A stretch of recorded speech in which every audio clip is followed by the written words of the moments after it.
Hey, welcome to the show. I'm Great Grandpa Beebe, and yeah. How you, Grandpa Beebe? Yeah. Awesome. Yeah, we got a show. It's great to meet you. Yeah, likewise, man. Yeah, I just walked in the door probably like 10 minutes ago, and we're in Salida, or... Again, it depends on where you're from. The Americans say Salida. Salida. Salida. Okay. But the It's like Hispanics would say Salida. Means Okay. exit. So Salida. we're at the bottom of the San Luis Valley, and so if you get to the end, so this is the exit. Okay. Salida. Okay. Gotcha. But the locals say Salida. Yeah. It's like, there seems like that would be a popular in a burger joint, you know? It's like, we got Salidas all day long. Totally. And I'm doing some painting in the Sherman Hotel here, and they have a little courtyard there, which recently found out that Possessed by Paul James played there this summer, and I missed it. Oh, He's damn. been one of my faves for a while. Right on. But the stage is on this brick wall, right? It's got this heart because it's Follow the Hearts to Salida. Okay. Nice. But instead of instead of Follow the Hearts to Salida, it says Salida a little closer, which I love. You know. Yeah, for sure. So, I know you as Mohan. That's exactly my name. Yeah. Sweet. Mohan. If you were from India, you'd say it differently. It's Indian. Okay. Gotcha. Name, but I'm not Indian. Right. so you can say it however you want. Yeah. Mohan or Mohan. Yeah. Either way. Okay. Has some different accents to it. It has some, You can, you can play with it. You can do whatever you want. Right. I like that, but that's for me. Oh, right. Yeah. Other people, I'm really, I met this girl, and she's obviously Hispanic. She's from LA. And I was like, "What's your name?" She's like, "Rod." I'm like, "Okay, so your last name is Rodriguez, but what's your name?" And she's like, "Oraliz." And Nice. I'm like, "Well, you introduce yourself as Rod," and she's like, "Yeah, because no one can say Oraliz." They all the Americans say Odalis. Right. And she's like, "I'm not Odalis." Anyway. Yeah, it's disguising more in a way too. Like, I don't know if she wants to project herself as beautiful, or if she wants to project herself as almost like it's like in a utilitarian sense of using a name, Yeah, using a name, like, there are many ways to have a shield up. Yeah, for sure. I always have a lot of conundrums with my own name. I know last night up in Leadville, they were like, Ryan was introducing me as Matthew or Matt. Okay, people. right. No one ever calls me Matt. You know what I mean? It's Grandpa Beebe. Yeah. Got it. I'm picking it up. Okay, right on. Right on. So that was like, I just went with it because I was just like, yeah, hey, what's up? I'm Matt, But it felt really weird to say it. But I was just kind of, I don't know if I was being polite or if it was... But it says sometimes when I introduce myself, I have that conundrum too, because sometimes it sounds too grandiose to even say, hey, I'm Great Grandpa Beebe, what's up, Sometimes it's the exact right scenario for it, though, Mm-hmm. I was at a party with a bunch of like filmmakers the other day, and they're like, "Who are you?" I'm like, "Hey, I'm Great Grandpa Beebe," and they're like, "Oh my God, this is great!" Right? And I'm like, "Yes, it is great." Yeah, I was a little worried about saying that out loud. It goes back to our greatest fear is not that we're inadequate, man. Right. It's like, who am I to be Great Grandpa Beebe? Right. Exactly. Yeah. Right. And it's funny. I was born Jeffrey Connor Shacklet, Okay. My mom was into yoga, and I thought, they would all get their guru names and stuff, and I thought it was the dumbest shit ever. And then, little did I know, 5 years later, I'm like, oh, it clicked in my mind, and I got the name like the next day. And yeah. Mohan Ramprasad. Nice. But I know what you're saying. Like, somebody says Jeffrey. Right. Like I what I say to people, it's like, I only hear Jeffrey when I'm at the bank or getting pulled over. Those like the two times. Very true. Yeah, exactly. Oh man. Yeah. Good old encounter with the PD, with the police department. Yeah, you just yeah, you never want to be in either of those scenarios most of the time. Right, and that's why it feels so off. Yeah, you know, it's like it's funny. I was sort of against it up until like the night before I got the name. Yeah, I thought it was dumb. Yeah, but it clicked in my mind, and then the next day I heard the name, and I was like, oh yeah, that's who I am. That's my name. Yeah. Yeah, that is odd, you know. Like, names have always struck me odd, and especially like, you know, I didn't have the great grandpa for a long time, but like whenever I go to parties or whatever, people would yell Beebe, and I yeah, hey, what's up? That's what you answer to. Yeah, for sure. And it just feels great to like enter a room and have people can like yell a name, you know, at you and be excited about it. Right. Unless your name's Mo. Oh yeah. And you're kind of drunk, and people are like, "Yo, Mo!" Like, yeah, okay. And then somebody behind you is like, "No, I would not like mayonnaise on my burger." And you're like, "No," you like everything that rhymes with. It's a one-syllable thing that rhymes with O. So. Yeah. But BB cannot be mistaken. Yeah, mostly. You know, I remember in high school, I had Ize Bibe for a minute. That was kind of fun. Ize Bibe. Yeah, it was this like something that happened in gym class, you know, and like the guy, the teacher's just like, Ize, keep the balls off the ceiling or something like that, and they rolled with it, you know, like my class was pretty creative with names, like Ize Bibe. Yeah, like it's more like Ize Bibe. That's great, man. Yeah, names. Yeah, it feels like a weight sometimes, but other times it just feels like a light. Yeah, you know, when you know, the cool thing is, it's to me, it's like it's always been something to grow into. Yeah, true. Know, in other cultures, you get like okay, so Mohan's the name of Krishna. Okay. When Krishna was born, the name was Gopal. Huh. Okay. You know, when he was an adolescent, it was Mohan, and then later it was Krishna. Huh. So you kind of, you know, you're named based on who you are at the time, not just who you are. Right. You know? Right. So maybe we'll get new names. You never know. Maybe you'll be like double grand great grandpa. Grandpa, papa. Right. Like the Yogi Bhajan name is like Siri Singh Sab Sahib Grand Baba Master. Like right, yeah, he's got like 14 names. Jeez, you know? Yeah, that's fun. You know, I mean, I'm sure that it is.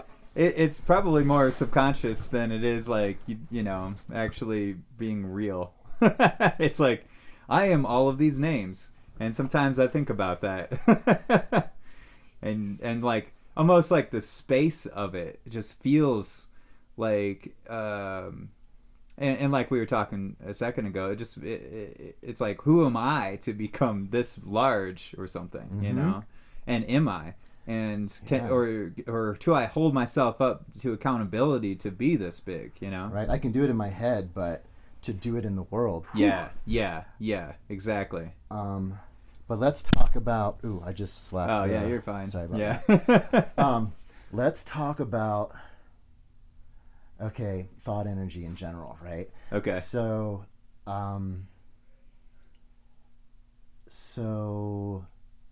certain syllables and certain rhythms have like a energetic signature, right? Okay. So I don't know if you knew this, but like, you know, like God, Krishna, Allah, Mohan. I've got that Okay. And you've got like Jesus, Yahweh, Bibe. You know what I mean? Like, okay, so our names basically is like our energetic signature, it's like a vocal projection of our energetic signature. Yeah. And it all goes back to like we're all God. A lot of that's true. Or we're all one. I don't know. I think we're all like one consciousness. I think that we all believe that we're God, or we believe that. So like let's talk about like egocentrism, right? Like where once Galileo, you know, had a telescope and he's like, hey, we're not the center of the universe anymore. That was a very bad reaction to that, you know, just in, you know, we've always been the center of everything. The moon and the sun revolve around us, and, you know, everything else is like, you know, God's up there, and they're controlling things. But yeah, like and with ego death, and with like how do we separate ourselves from this like story that we tell ourselves, that the universe was made and then billions of years later everything evolved into us, and then finally now we're here, you know, and that's kind of like the culmination of the universe became us, and that's kind of like largely the part of the story. That's where we are at in our collective identity. Yes, yeah. But it's not going to stop here. Right. And Dude, that's the important part of the story. I'm jumping out of my skin right now to tell you this. Cool. You know how fucking good I felt? I'm allowed to cuss? Yeah. Fucking good I felt when COVID hit. Oh, yeah. Dude, I was like, I've been living this life all my life. The world is so weird. Yeah. I can't really deal with, like, the world, right? Yeah. It's not even solid, but it looks like it, and I don't know why. Right. So it's like, I don't even think I had, like, one foot in both worlds when I was younger. I had, like, you know, my big toe in this world. You know, I was so in the other world in it. And that's why I was telling you before, it was one of the things when I was younger that gave me like depression, anxiety. Okay. Really bad. Like it was like everything was so foreign. Yeah. You know, like you wake up in the world you're in, it's like, what is this fucking fishbowl, right? Right. But when COVID, and so the point of it is that, you know, what I'm looking at is not all there is. This was this intuition. This knowledge that I already had. Yeah. And so I've lived my life like, okay, there's this other world. Nobody seems to care about it. Should I turn my heat down? I think I'll turn the heat down. Okay. Yeah, you're giving me a lot of ideas too right now. All right, so I won't try to take too long. Okay.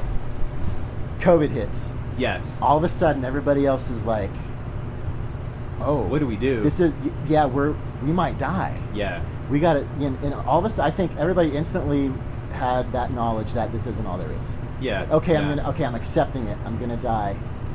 We could die as a species. It's like an existential crisis. Right. What happens then? Scale. What happens after that? It can't just end. There is no end. No. And people know that. People think that there is an end, but people, their atoms know there's no end. There are ends and there are beginnings. Right. And there are beginnings that are ends. Right. And vice versa. But those just seem to keep happening. Yeah. You know? Yeah, it's a flip. If you aren't busy being born, you're busy dying, right? Yeah. But yeah, I don't know. I mean, like, I subscribe a lot to there was a story called The Cosmic Egg. I don't know if you're familiar. Andy Weir wrote it. It's like, sounds familiar. It's like a one-page short story almost, where like guy dies, and then he goes somewhere and he's talking to this person or whatever, and he's like, "What happened?" He's like, "Oh, you died, you know, or whatever." He's like, "Oh man, what happened to my family?" And he's like, "Oh wow, well they're fine. That's a good reaction though. That's a good I like that. You know, you're looking out for your family." And then there's things said, and like he's like, "Well, it's like, what do we do now? Do I go to like some place like a heaven or something?" Or he's just like, "Well, it's time for you to go back down though. You know, this is kind of a brief intermission." He's like, "Oh, well, like, so I've lived lives before, like reincarnation's real." And it's like, "Well, yeah, kind of. It's like you're like all of those people down there, basically. This time you're going to be like a peasant woman in a Japanese rice field, you know, basically in the 1700s. It's like, so time travel's real?" It's like, well, time is, you know, subjective. Right. Totally. Yeah. It's all happening at once. Yeah. You are everybody at once. Yeah. You just blipped out. Yeah. And so if this is a giant egg, what is it that we become after this? Because we're living every possible life, you know, in combination, almost simultaneously. And so the things that we're learning from that, you know, are just like, I mean, what are, like, in order to figure out what happens after this, it seems like what does it matter that we're learning these things? Is the more of the question, you know? And what are the... I've been there before. It's sort of like you get to the point where we're all sitting around talking about like, dude, we're not just these bodies. Yeah. We have these spirits, right? Yeah. And then ourselves as spirits are like, man, this is really boring. Let's go to Earth and just be Earthlings. Then we come to Earth and we're like, dude, we are not just Earthlings. You know? Yeah. It's like, what's the point? Yeah, right? I know. Well, because there's consequences as an Earthling, right? There's a lot of pain and there's suffering and there's like karma and all these things. And we're just we don't necessarily know if any of those things have purpose or meaning. Like, there's nothing that says that they do. They just feel like they do, you know? And if you don't think that they have meaning, then you'll continue making those mistakes until you do. Because if time... Well, and it depends on... I don't know. I mean, that's in my own subjective experience, time feels circular. Because I'm like, okay, I keep fucking up on this thing, you know? And then I know it's like I fucked up again, but it's going to come back around. And when I see it again, I want to do something different, you know? I don't know what the right answer is still, but I want to do something different this time, you know? Yeah, you get to that. You get to that point where you're like, I know I've been faced with this before, and it's like, am I going to do it this time? Not this time. But you have every moment's a new opportunity to make a different decision. But you know what I believe is that for me, like the definition of life, like in any kind of terms, is creativity and activity. Right? Yeah. So as living beings, you know, and you can extrapolate it to like if we have a spiritual life, it's like creation, activity, and then progress forward. Yeah, and I've said this a couple times today, but like it deems worth repeating. The highest notion of in the Confucius philosophy of like what it is to be alive is something called Ren, R-E-N, where they talk about just basically being with other people and like having games or drinking or music or the things that happen between people are kind of the highest form of what we can achieve in a sense. That's that's why I like drinking so much. Yeah. Or even, that's why I live with my son and my sister, who, by the way, I never got along with our whole lives. And then things happened, you know, things happen. Things change. Yeah. And now it's like, here's this person who I blamed for all my suffering for most of my life, who I just hated. Yeah. Could never foresee getting along with. Yeah. And now and she's still that person. Right. You know? Yeah. She still does all the things, but I'm different. Yeah. I see her differently now. Yeah. Yeah. So, yeah, man, I like that Confucian Ren. Yeah. Yeah.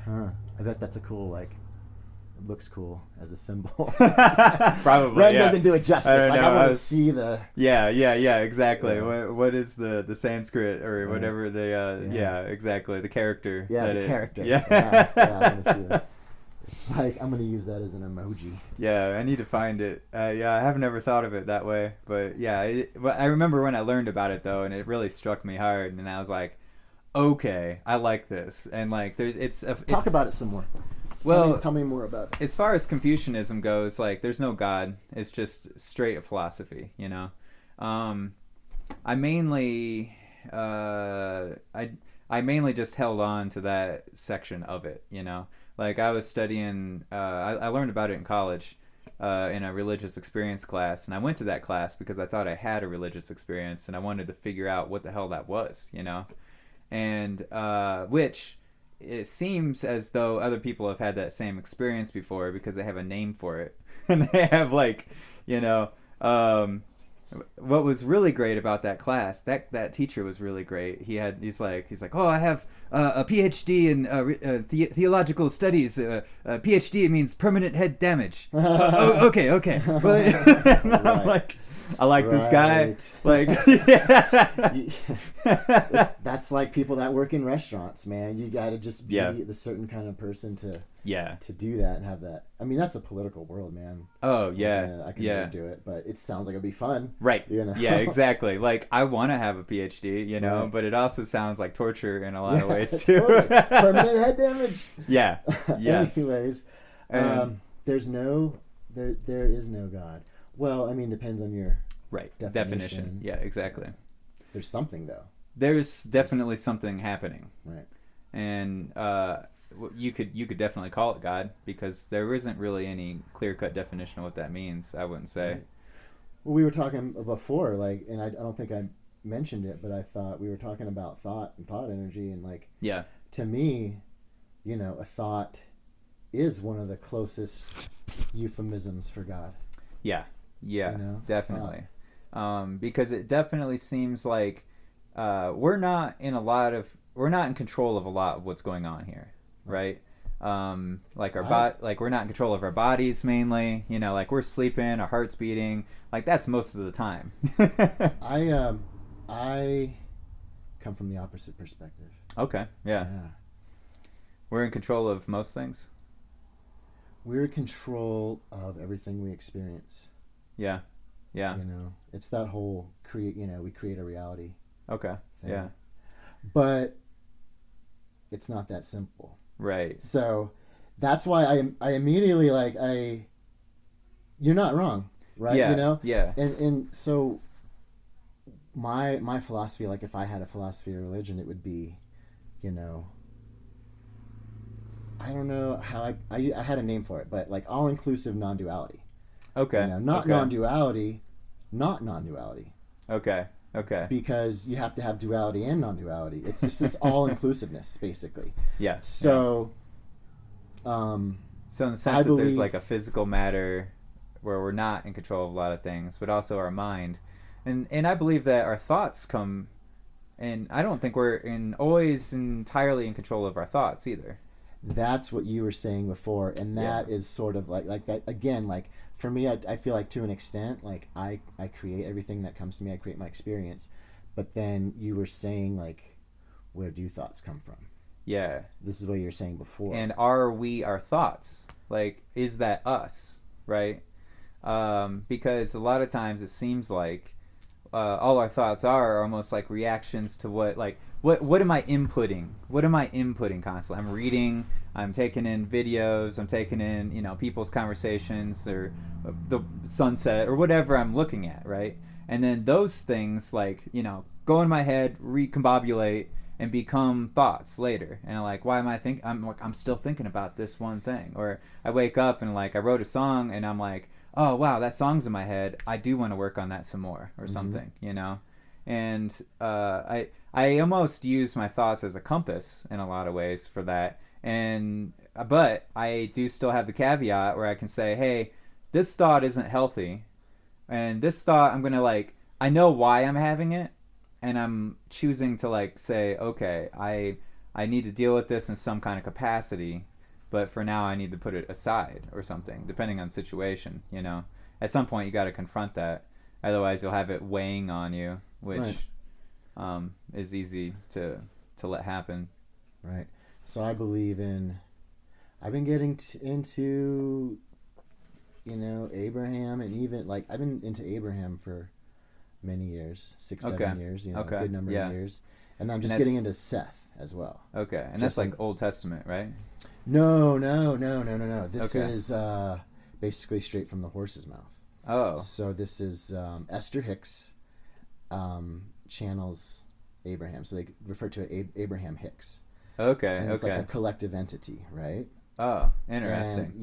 And they're bringing this information to Earth because they want to help people figure this out, right? Nice. Yeah. So this is the type of shit that I could go on and on and on about. Sweet. Yeah, that's why we're here. Can I tell you what I think about it? Yeah, definitely. Okay, so in terms of what we were talking about just a second ago, a thought is born and it grows. Okay. And every time it's rethought, you might think it's a new thought, but it is a new thought. Mm-hmm. But it's just it's just like this thought's like attracting more of itself to itself. Okay. Right? It's the law of attraction. Right. Like attracts like. Yeah. So, you can, it takes on momentum, getting that, right? Yeah. And when it has a lot of momentum, sometimes it's hard to stop. Yeah. Like, it's hard to stop thinking about a confrontation or a song that you're writing. Right. Or anything. Here's the other thing. Like, if a thought is like a magnet attracting more of itself to itself, what if it's an electromagnet and emotions are the electricity in the electromagnetic? So the more intense of the emotion, the stronger it magnetizes. It is, yeah, I feel that. Yeah, yeah. I've definitely experienced that before. Yeah, but probably I'm experiencing it right now. Right, we all like, do. Yeah, like that explains a lot of like kind of my mindset the last few months probably, easily. Well, I was going to ask you before we started the podcast if it's like, is it okay if I ask you about the podcast itself? But oh yeah, for sure. I don't want to talk about the whole time because a podcast about a podcast about a podcast. I get meta sometimes. Right?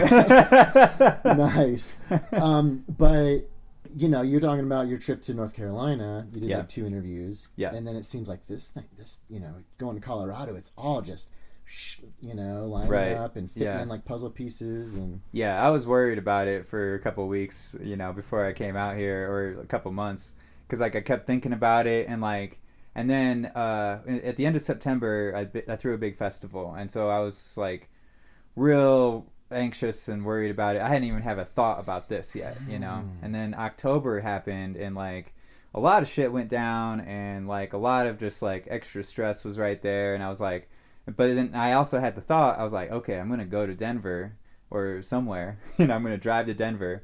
And then, and I kept thinking about that idea, and it kept coming back. But then all of that shit happened. So then I dealt with that shit by recording an album of the songs that I wrote over the summer, because I felt like I needed to address the situations that those songs were about, because it all accumulated into October. And then I needed to deal with it right then. So then that got me behind on schedule with like calling people out here and things, So I'm like, shit, I'm not going to be able to like actually get this going, Wait, stop you for a second. Mm-hmm. So it kind of came up. The trip to Colorado came up. Yeah. Then you had stuff to deal with. Yeah. And then, but this is what I wanted to say while you were saying it. Okay. When you were thinking about it before, you're pre-paving it. Right. And so, here's where you're getting into this point right now where like you are like, shit, I didn't do anything. I didn't take any action. Yeah. But here's the thing. Thought is the most powerful thing in the world. And nothing can happen without action. Yeah. But the thought comes first. Yeah, definitely. What is, I heard Seth say it was something like along the lines of like, oh yeah, consciousness creates form. Form does not create consciousness. Yeah, So definitely. It's the thought first, and then the leap of faith, right? You were doing what you inspired to do. Yeah. And that was the action you needed to take at the time. Yeah. Now you're at October. Yeah. And unpause. Well, man, this album. I love this album that I just did. It's like one of my favorite things. Like it's a culmination of a lot of different things I've been working on for a long time, as far as drums, as far as synthesizers, as far as like turning guitar riffs into keyboard and synth riffs, and you know what I mean? Yeah. And like the lyrics wrote themselves over the summer based off of just my life experiences. So I was just so passionate about all of those things, that they just transformed so easily into like songs, and I couldn't get rid of them, and so I didn't want to, so I just anyway, that happened.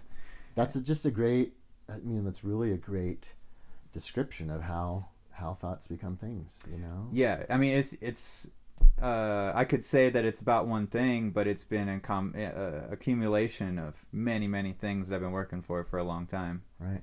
And like, let me ask you where, or like your emotions must have been, like you couldn't have done that if you were frustrated with any of it. Right. Yeah. So your emotions were good.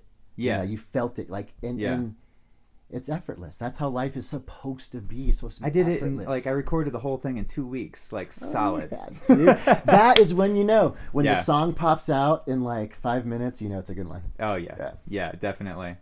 And that's how all the songs were written in their like initial stage. Ooh. And then like I tried to go back and rewrite some of them too in that time, in those 2 weeks. And I'm just like, and then I would always go back, I'd revert back to the original page, the original lyrics that I wrote, you know, when the idea was fresh and when it happened, you know. And it always turned out better. It was always just like, I'm like, fuck, I keep trying too hard. I just got to go with what was there. You know, this was the original article, you know. Do you ever, as far as songwriting goes, do you ever like kind of psych yourself up or maybe put the thought into it and then sit down and do the action in chunks? Does that ever happen? Yeah, I mean, they come about in a lot of ways, you know. Okay, yeah. I'm a songwriter, but it's something Marianne Williamson, you know. It's like it's in there, and I feel like I've written some songs that I like a lot, but you know, for me, I stop myself.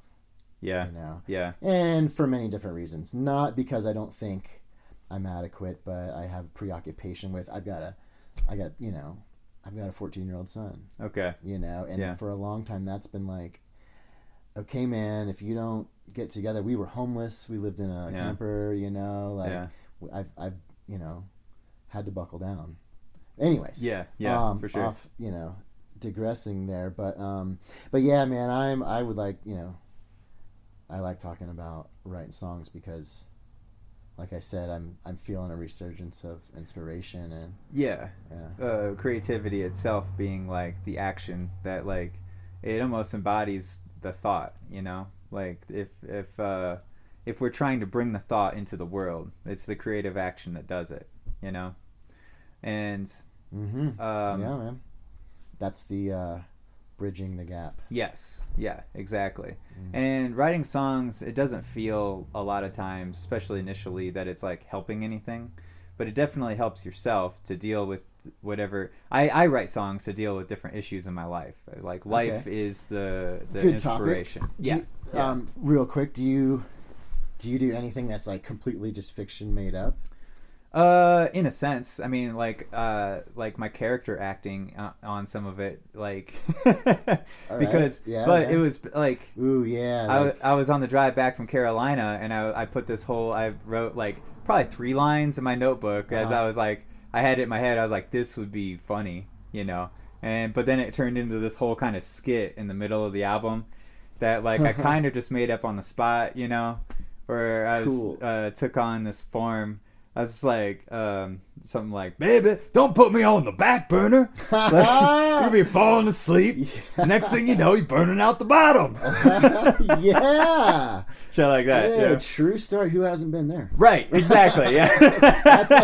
That's like good comedy is relatable to everybody. Yes, right? yeah, exactly. And I was like, this is good. Okay, here we go. Yeah. Oh, funny. And like the whole song is...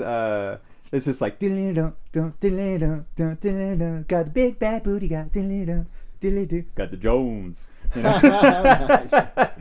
Right. Wow. So yeah, that's the funky one on the album. Funky. Yeah. Yeah, man. I try to hit a plethora of styles. Yeah. I always try to, but they always come out that way too, and I don't try to stop them. You know. They just come out the way. Yeah. The emotion behind it is like the genre almost, you know. If like the idea is kind of dark, then it's gonna sound like dun dun bum bum bum bum bum dun dun dun dun dun dun dun dun or whatever, and it's like like that's the song Troublemaker, like, you know, and like it fit really well. Like I was writing it down and I said it and I was like, man, like. And I was like, the riff would go like this, though, you know? And like, sat down guitar, played it, that was it. And I was like, cool, you know? And then just wrote the rest of it right there on the spot, you know? And then later, like just October, I turned it into like, okay, so I'm not using like any guitar on this track. So the guitar was like, I was like trying to figure out how I wanted the bass line to work with like the synth part, and it like I was like I'm gonna pick out like 2 notes for the synth, you know, and just the accent stuff, you know. And I had the bass line down to where like I was using like a bass through like a synth pedal and shit, you know, just to make it sound fat, real fat. Yeah, exactly. Okay, and, question. Okay, how much of your day do you spend thinking about music? And I'm going somewhere with this. Okay. Yeah. It depends. Like those 2 weeks, I was thinking a lot about it, you know. And right now, I'm thinking about.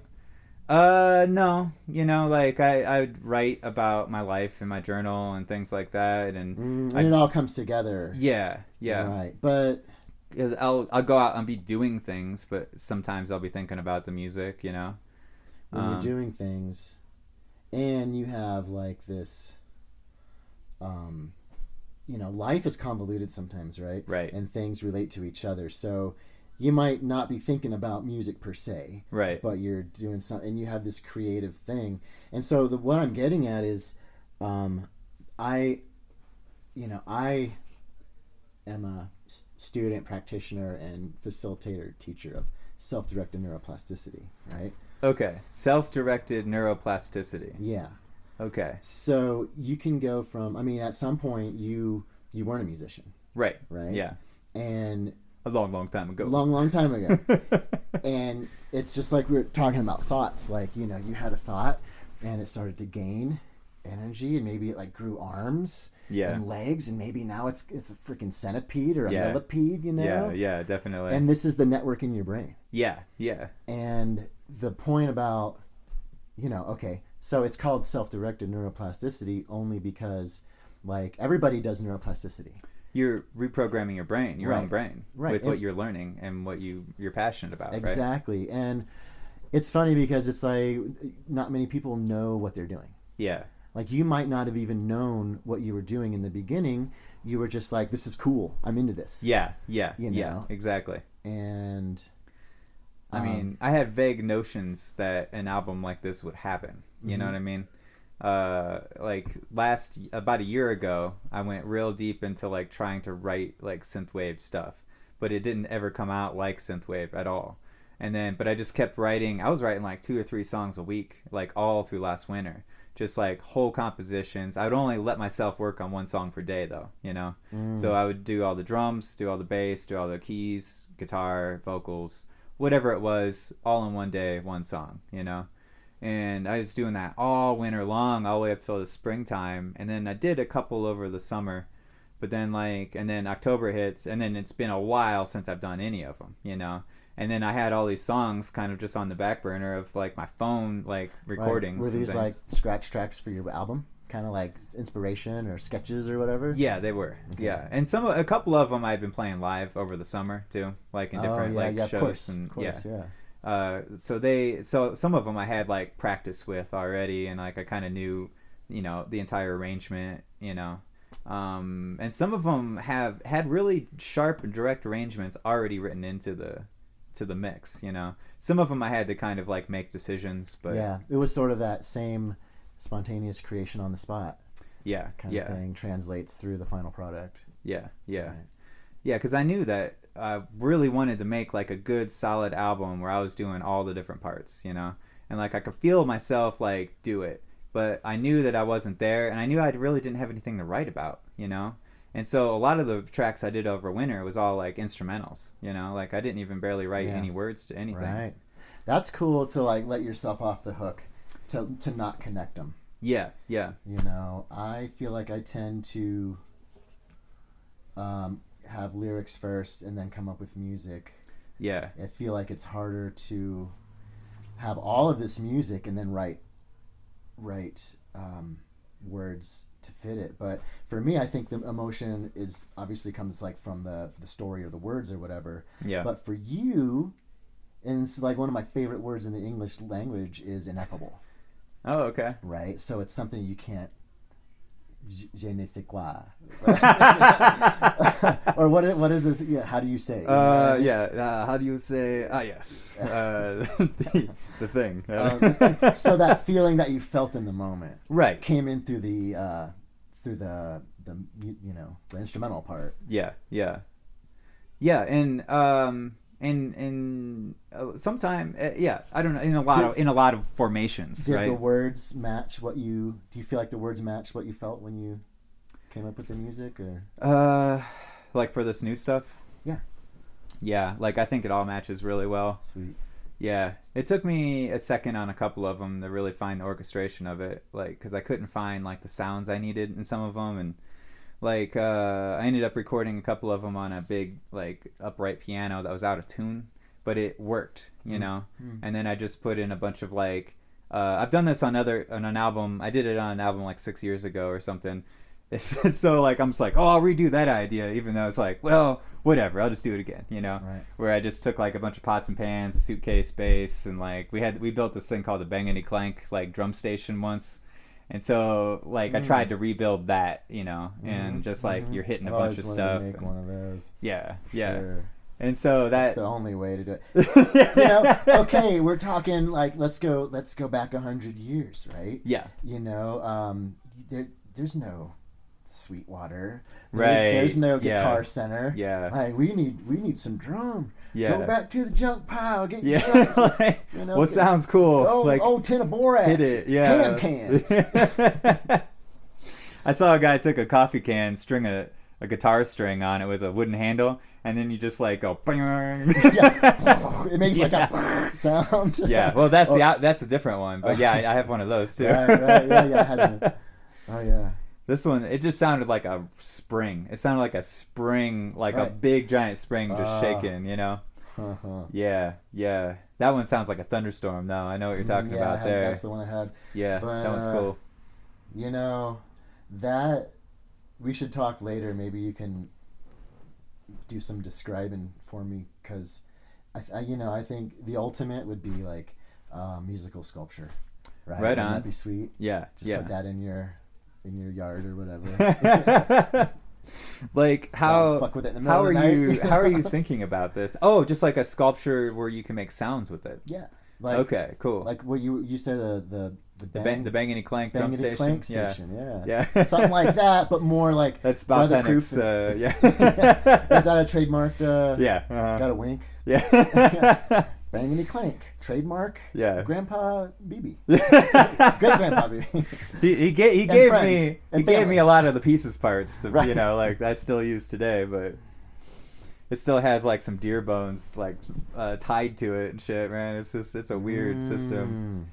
But you figure out what sounds good. I used to play that drum set in a couple bands. Just to be weird. It didn't happen a lot, I guess, but well, yeah, man. I mean, I'm not I've got great sense of rhythm, but I've really never been a drummer. Like, I fuck around with drums. Yeah. Maybe that'll change someday. But something like that I like things that I like instruments that you can sort of pick up and play intuitively. Yeah, yeah, that definitely. Sounds like one of those. Yeah, it is. Take a little break. I'm out of water. All right. Yeah. Fair enough. Yeah. And so when I go to the hot springs, it's great, and it knocks you the fuck out. Yeah. You sleep really good, but no matter how much water you drink, you still wake up with a little bit of a headache. Because it's very dehydrating. The hot springs. Okay. Yeah. I kind of figured I was dehydrated yesterday too, because I didn't drink a lot of water on the train, and then I didn't drink a lot of water yesterday in general, and I tried to drink like 3 bottles of water last night, but apparently it wasn't enough.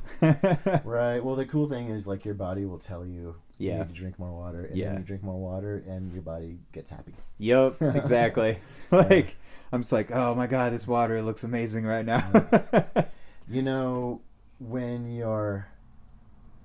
When you're dehydrated, your pH is off, right? Okay, yeah. And your body it's like a sixth sense, right? Like, you get agitated when you're cold. When you're too cold, you're like, I'm cold. Yeah. Your body has the same reaction to your like internal chemical stasis. Okay. Right? So if your pH is off, you're dehydrated, you're thirsty, it's like you're just kind of cranky. Yeah. That makes sense. It's all connected, like... How you can like attack the day, how like the day attacks you. It's largely, I think, dependent upon the physiological, like how much exercise, how much water, how much like care has sleep wise, all of it. Yeah, and it all really culminates in your like your emotions and your thoughts, right? Right. Yeah. All of that stuff. And the stuff that I teach, we have like top-down regulation, which would be like meditation, or focused on your breath, calms your body down, right? Right. But then we have bottom-up regulation, which is, stay hydrated, that kind of stuff, eat right, don't, like if you're hungover, obviously you don't feel good. Right. Yeah. But also like intentional things you can do, like going in cold water is basically mechanically does the opposite of the fight or flight stress response for you. Okay. In the fight or flight stress response, their blood is shunted from your internal organs to your limbs for fight and flee. Yeah. When you go in cold water, it's like diuresis. So the blood vessels in your like skin and extremities constrict, and it sends blood back into your core. Wow. So then your heart's beating, and your lungs, and your reproduction, your immune system. And I've heard like dopamine levels go up for a sustained amount of time with that too. Yeah, I feel like dopamine's like that's a great. I feel like something, I don't know what, something is in my ear telling me that it's. I was having a conversation the other day about how, like, we're animals. We're meant to experience stress. Yeah. Right. Yeah.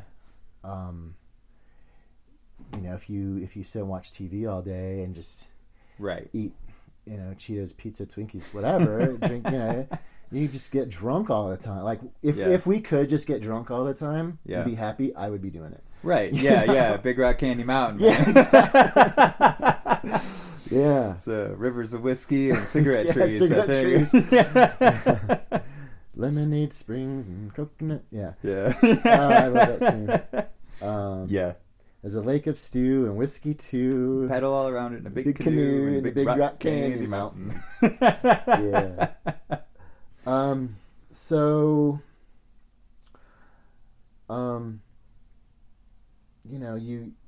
I feel like you need to be in those states in order to be creative. Yeah. Right. So you must be taking care of yourself. Yeah, definitely. What you've been doing? Over the summer, I've been getting up biking about 20 miles.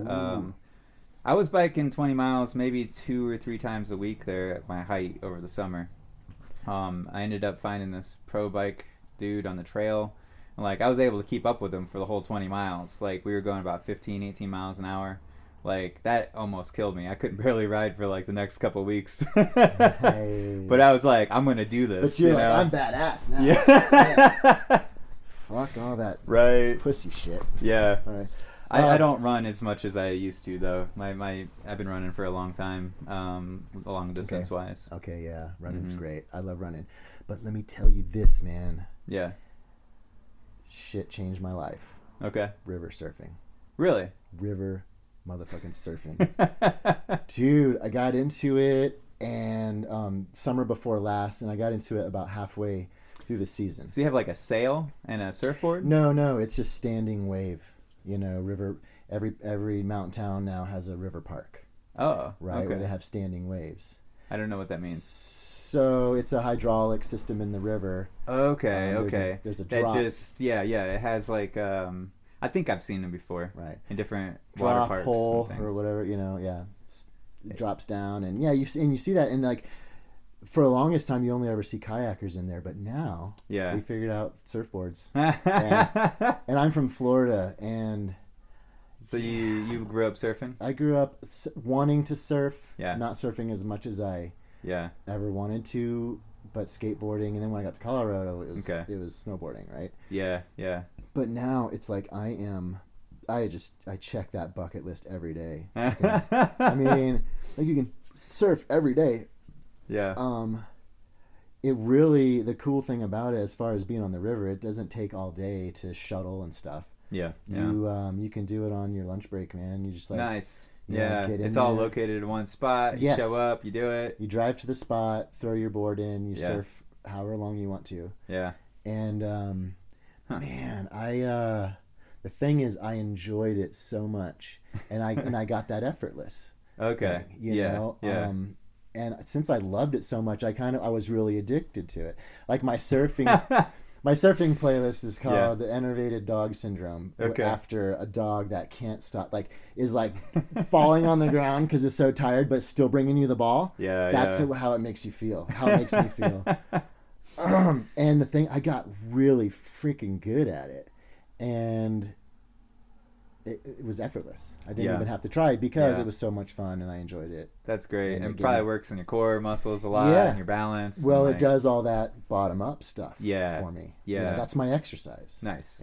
And it really is exercise, you know. You have to swim. There's a lot of swimming involved. Yeah. Oh, and that's many. Cool. Yeah. So many swimming's tough. That's a hell of an exercise.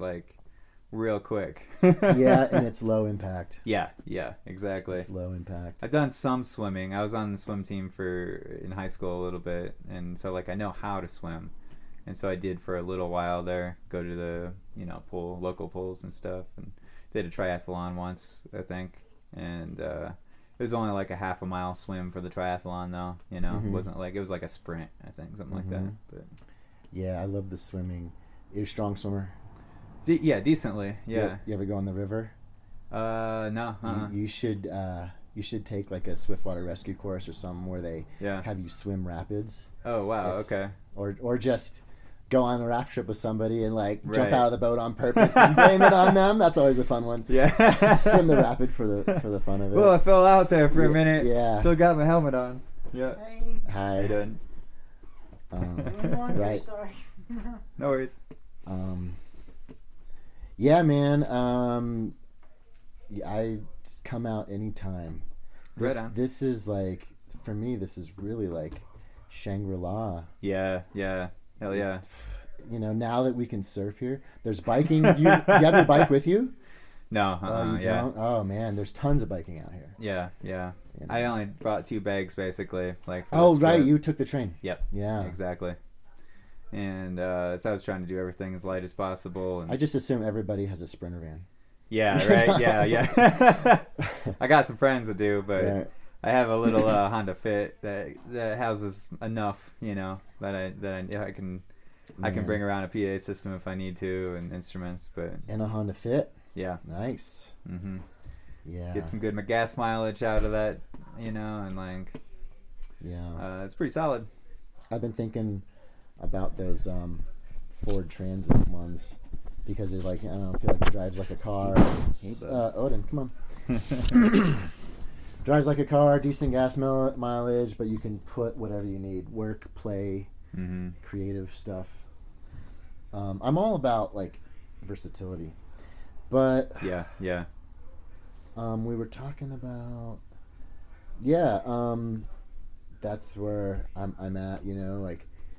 The summer was pretty epic with surfing and I took a job that was really hard, but that was F that, and you went back to my old my old standbys painting, and all of a sudden that's going really good, and I had to move. My sister and my son moved to this place, and for the first, it was the most comfortable move that I've ever had to do. Nice. Yeah. People in Salida worry a lot because it's not many places to rent, right? But right. It was no doubt about it the whole time, and everything was smooth, and now it feels like it's getting behind me, and like I said, I'm feeling it's creative inspiration. I can relax enough to do that stuff, which I really love to do, and that's really cool to talk to you about. Your album and talk about the process. Yeah, the process, and for me to kind of just see into your brain and see what's happening in your brain, and that's how it happens. Right? It's effortless, man. Well, and tell me more about the neurosculpting idea, that's It seems like very much akin to the same kind of process forming, right? Yeah.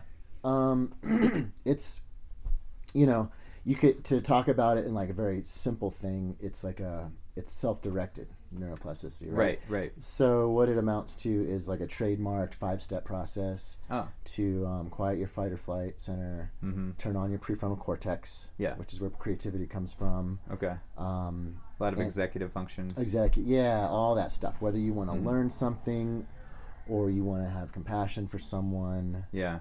Those are things almost like choices that you have to do that just don't happen automatically, right?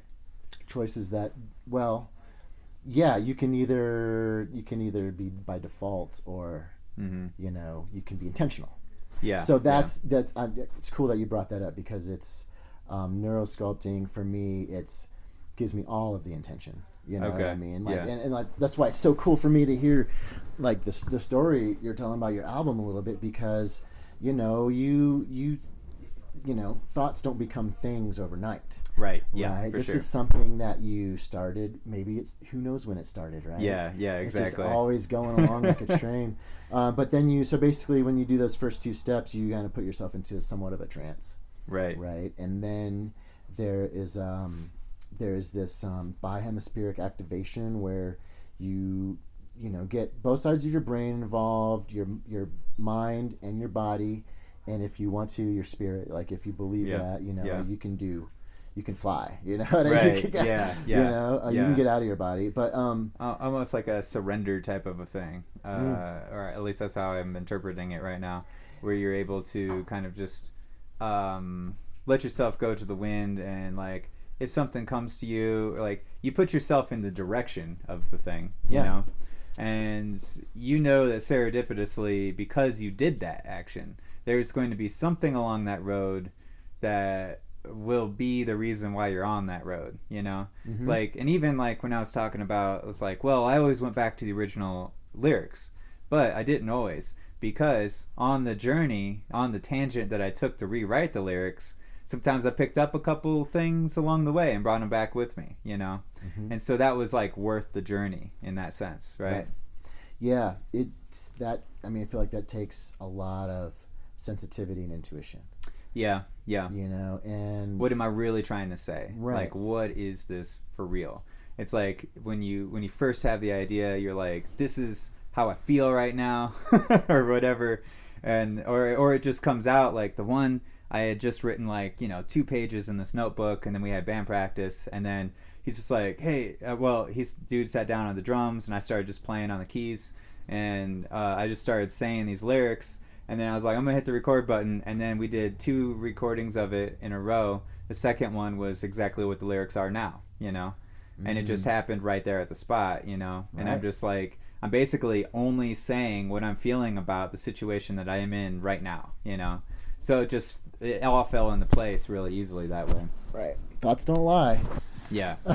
Yeah. But yeah, I mean, as far as like rewiring your brain, there's really no limit to what you can do. And, if you get your emotions involved, like I was saying with thoughts being magnets and emotions being power,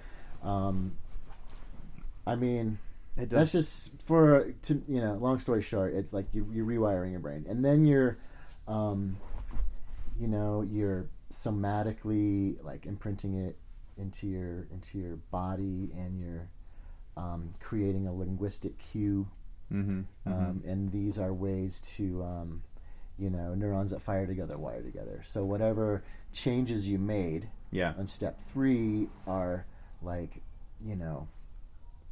but the more you're spreading this neural network out, so it's stronger, right? And sometimes I think that can happen even when it's not self-directed. That's what I'm saying. Okay. That's what I'm saying, man. Yeah. Like, well, so what self-directed is a facsimile of those moments when you have the greatest inspiration for a song, right? Or you're with your girlfriend and the sun's coming up, right? That kind of stuff. Mm-hmm. And so it gives people a way to practice it. Okay. But okay, so that's the simple, easy way to explain it. It really is a lifestyle. Right. You know, it's the bottom up, top down regulation. It's moving your body. You know, it's being creative. You can't do it and not be creative. Yeah. You know, and I like one of my favorite descriptions of it is what you said about momentum. I use that a lot, you know, like as far as trying to describe a lot of things in life, you know, like if things start building momentum, then they have kind of their own power and their own kind of like speed in a sense, right? Inertia. Yeah, inertia. Right, exactly. Newtonian physics, right? Right, yeah. And yeah, it's really weird, and like the things that come from external sources that your brain gets wired around, like let's say like a girlfriend or something, which is like the easiest, most common way. Like it's yeah, really easy definitely. to like this stuff comes through very, very hard. You know? Yeah, exactly. And it's like it's hard to not let that happen, you know, especially because you're like, this is great, let's just keep going this way, you know. Right. And then I mean, now we're getting into that. I feel like we're getting into that realm that we were in before. It's like, you know, do we have control or do we not? Because there's a lot of times where, you know, it's like, you know, this isn't where I meant to be. This isn't what I consciously created. I probably created it, you know, unconsciously or by default. Right. But it all, and so it you know, it's like the wrong situation, but somehow deep down, you know, like it's like the girlfriend, like this is gonna turn out bad, but I have to do this. Yeah, exactly. You know? Yeah. it's like do it, but do I want to stop? No. Right. So, and I'm not going to. Yeah, so. exactly. Yeah, man, that's is that Ren?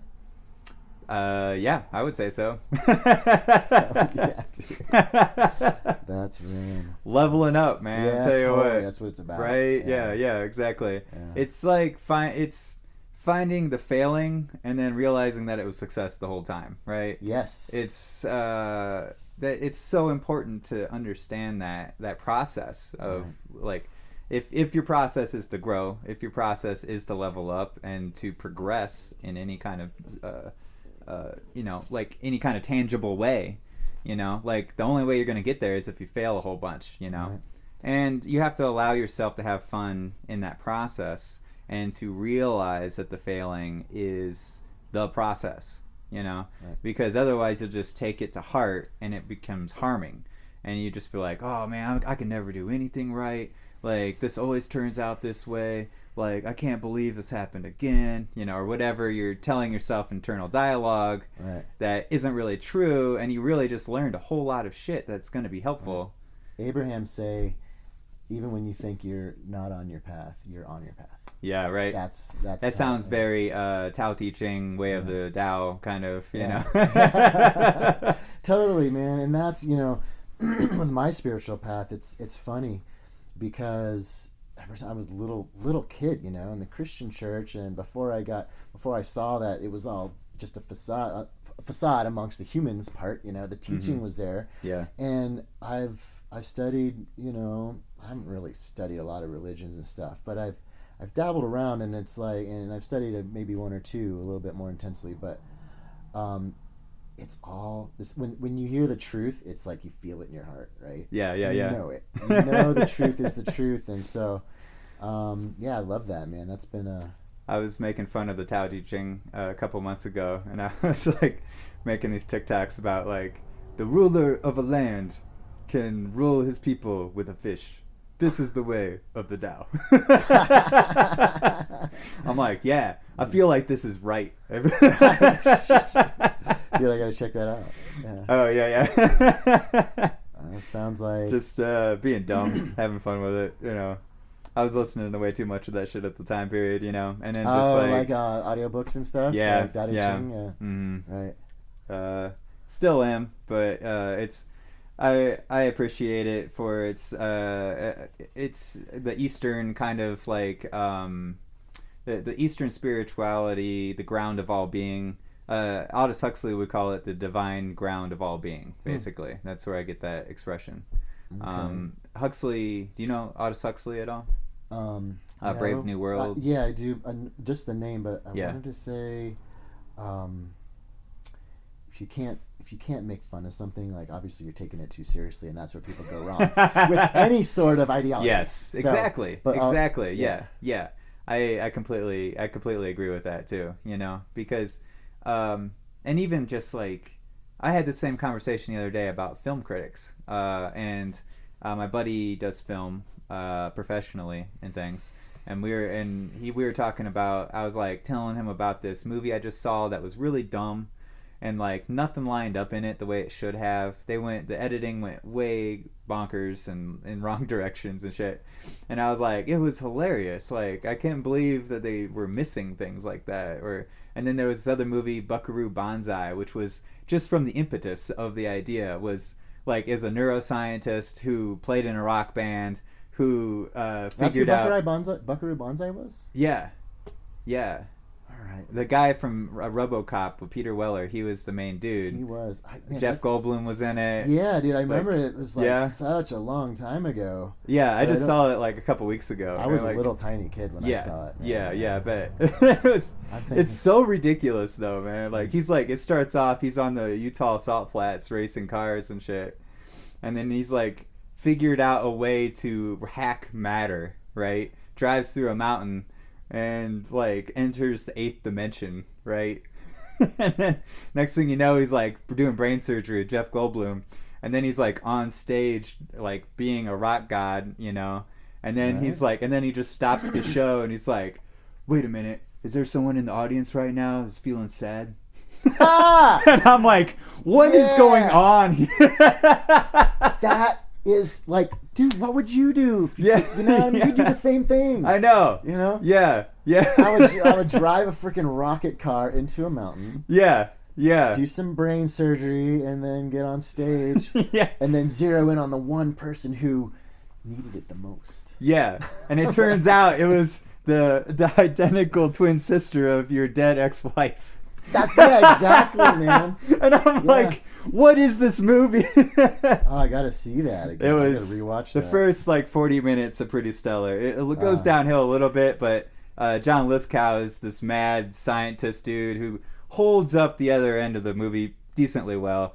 Christopher Lloyd's in it as well. I love Christopher Lloyd. Yeah, exactly. Yeah. And so, but yeah, I don't know. I was talking about that movie to my film friend, and I was just talking about how ridiculous it was, and he's like, wow, I don't think about films like that. I think about lighting, and I think about like the camera angles, composition. And, yes, right? Exactly. It's just all one shot, and all that. And I'm like, wow, I don't never think of that, and I always think about the crew of this movie had to have been having a great time making this movie, And I was like, because really, like, this movie's not gonna last. It's not in 100 years. It might not even be here anyway, or 1,000 years. It definitely won't be here, and none of these people even care. No one's gonna care about it, and it's just all about those people put together a big group of people for a giant art project, and it was completely ridiculous and hilarious, and that's epic to me,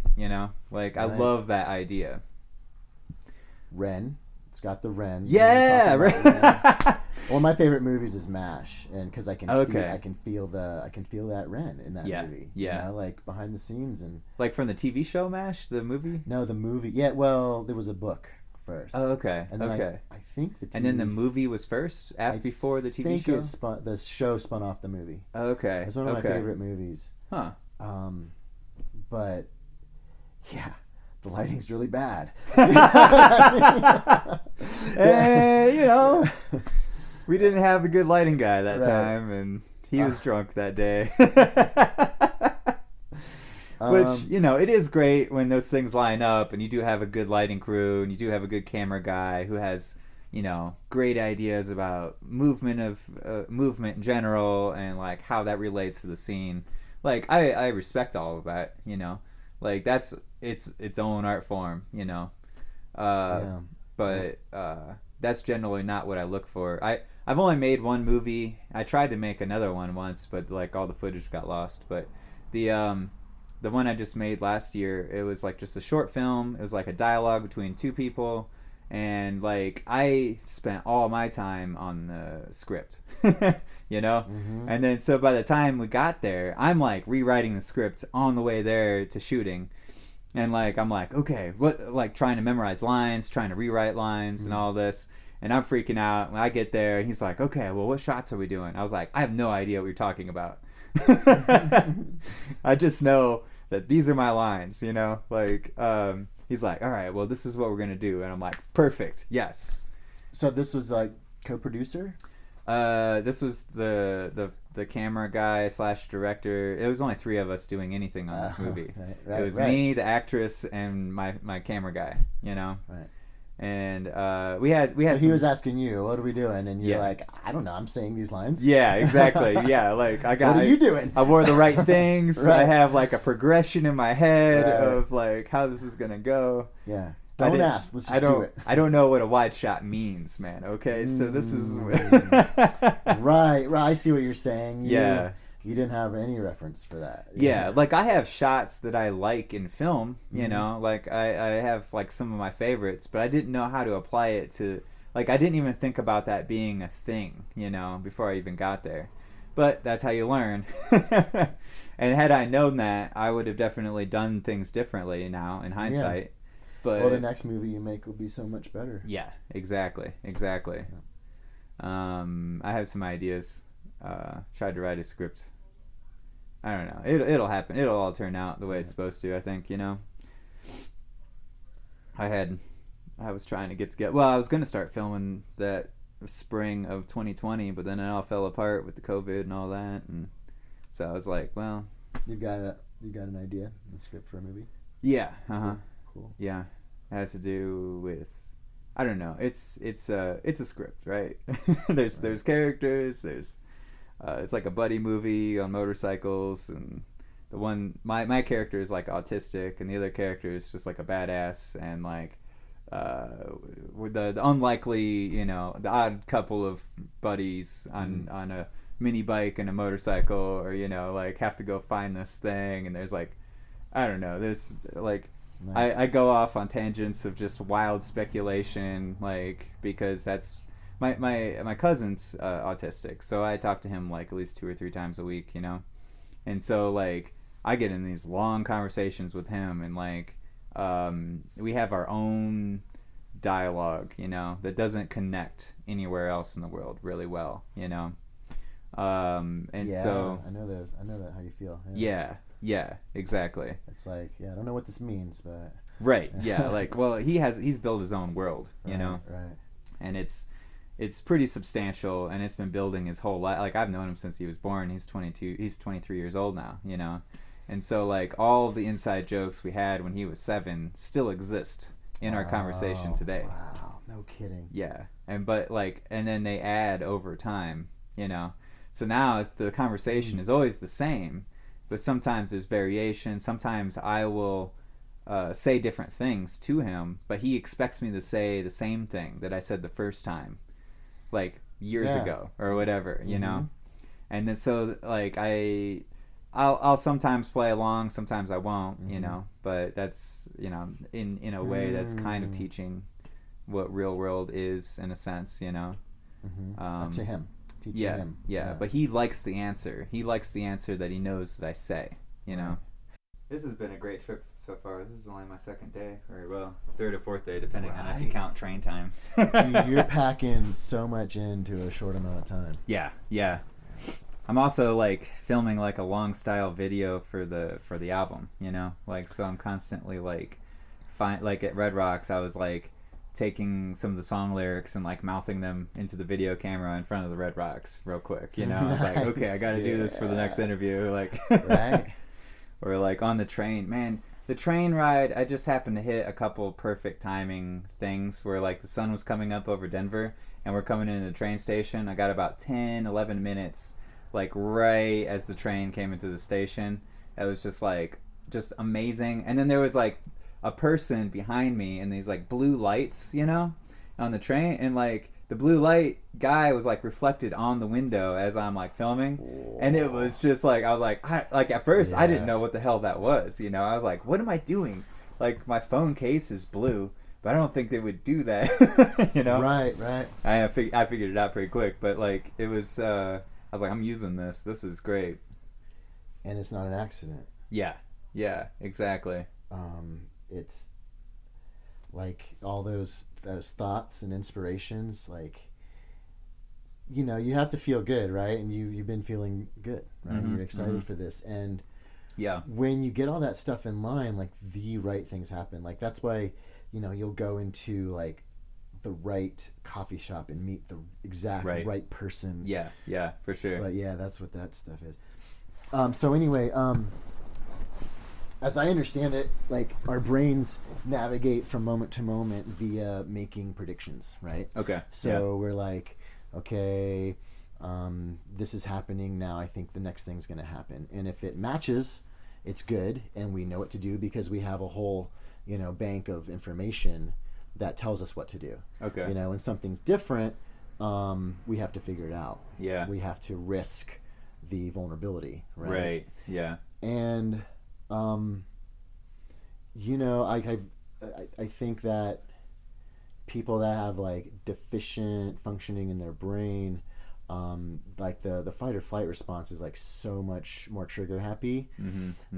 And maybe trigger happy is not the right word, the right expression, but it feels good when, you know, when familiarity turns off our fight or flight response. Okay. So when you have the conversation with your cousin, exactly, it's like, you know, that soothes him.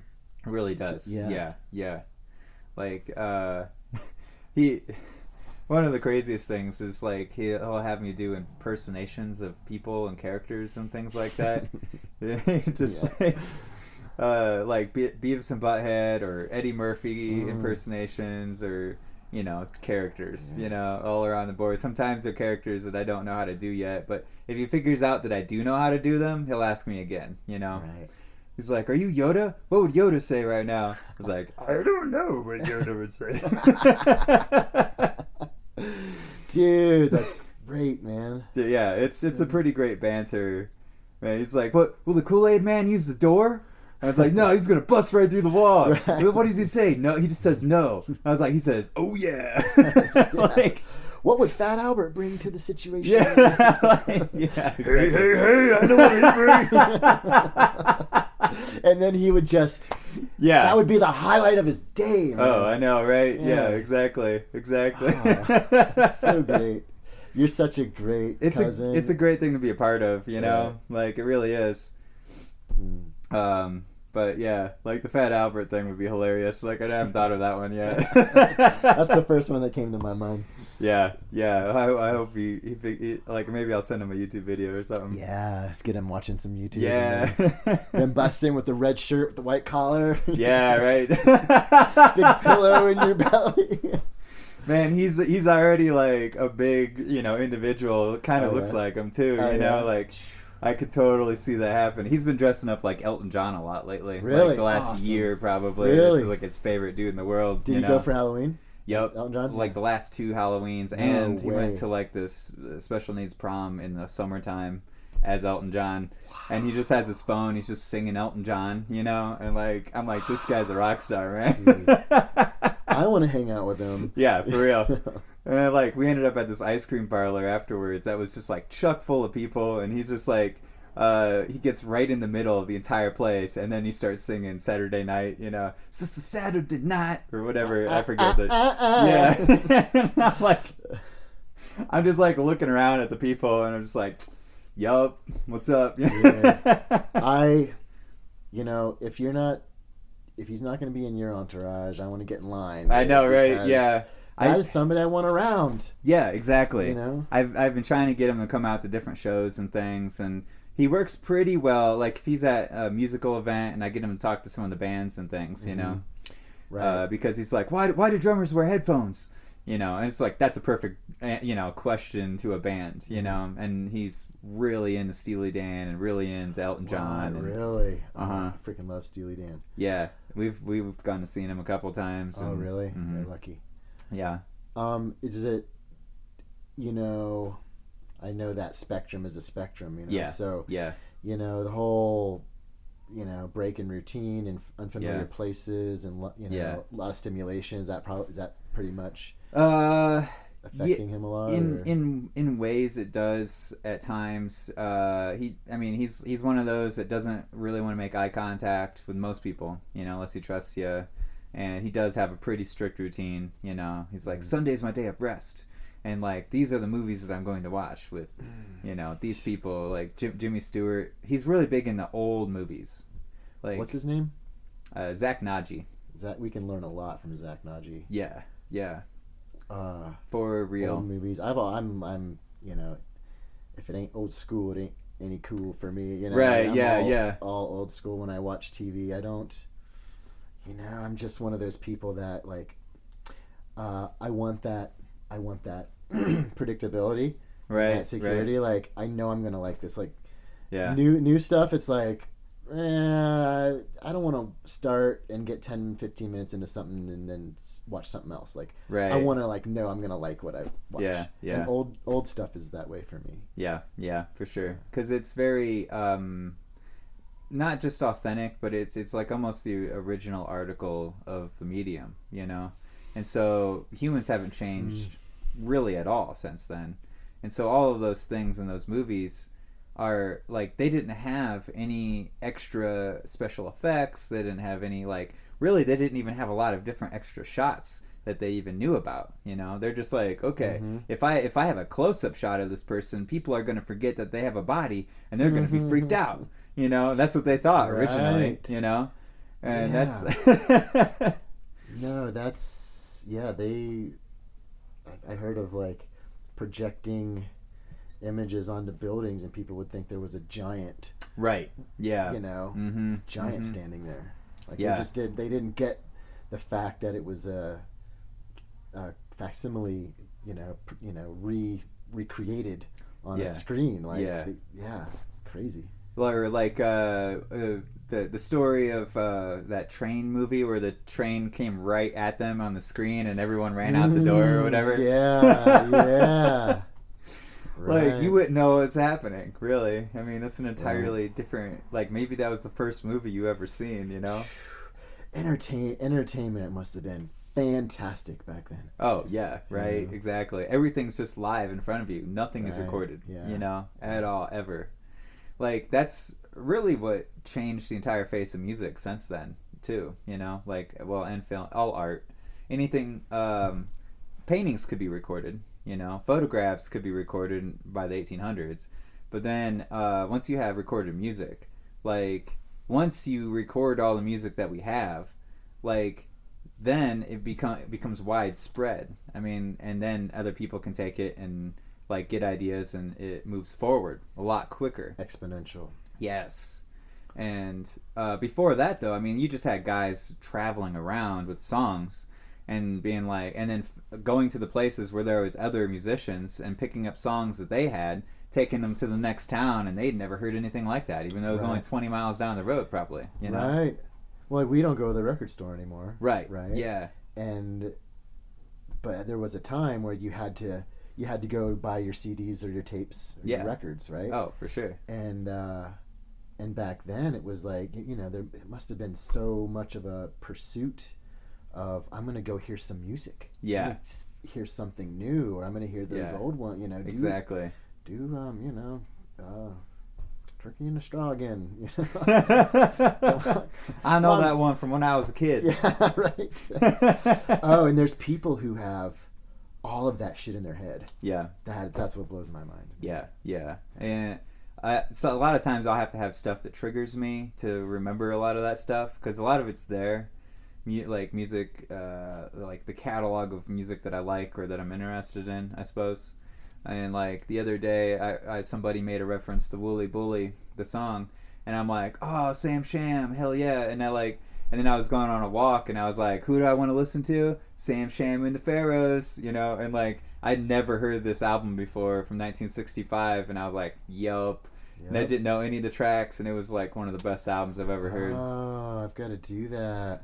I got a playlist with the hits, And those are the ones I listen to, but I didn't. Yeah. Never gone back and, like, what else were they into? I know. Yeah. because like they had the Little Red Riding Hood album, and that like I know that song and Wooly Bully, but I haven't like gone in depth in a lot of their stuff. Like the Coasters. Do you know the Coasters? Ooga Chaka Mojo. Right. yeah, right. God, all that stuff. They had like the Voodoo Man, the Medicine Man song. I don't know if they wrote Love Potion No. 9, but they did a hell of a version of it on that album too. Yeah, right, okay.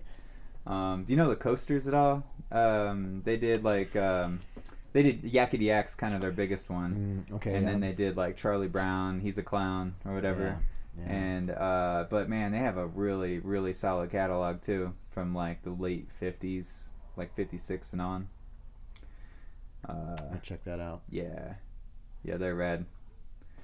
Yeah, man, like all those like old timey rock and roll bands where they had horn sections. It's so hard to get a horn section anymore. And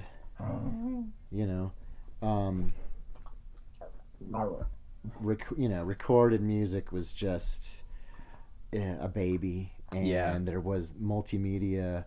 Was just a twinkle in Daddy's eye. Yeah. And so it was all about the show, man. Yeah. It was all about the live show. What can we produce right here? Right then and there. Yeah. Oh, what do you want? You want to say something? I love you too. I love you, Odin. Pooch Dog gets a cameo. Yeah, right. Look at my spotted dick.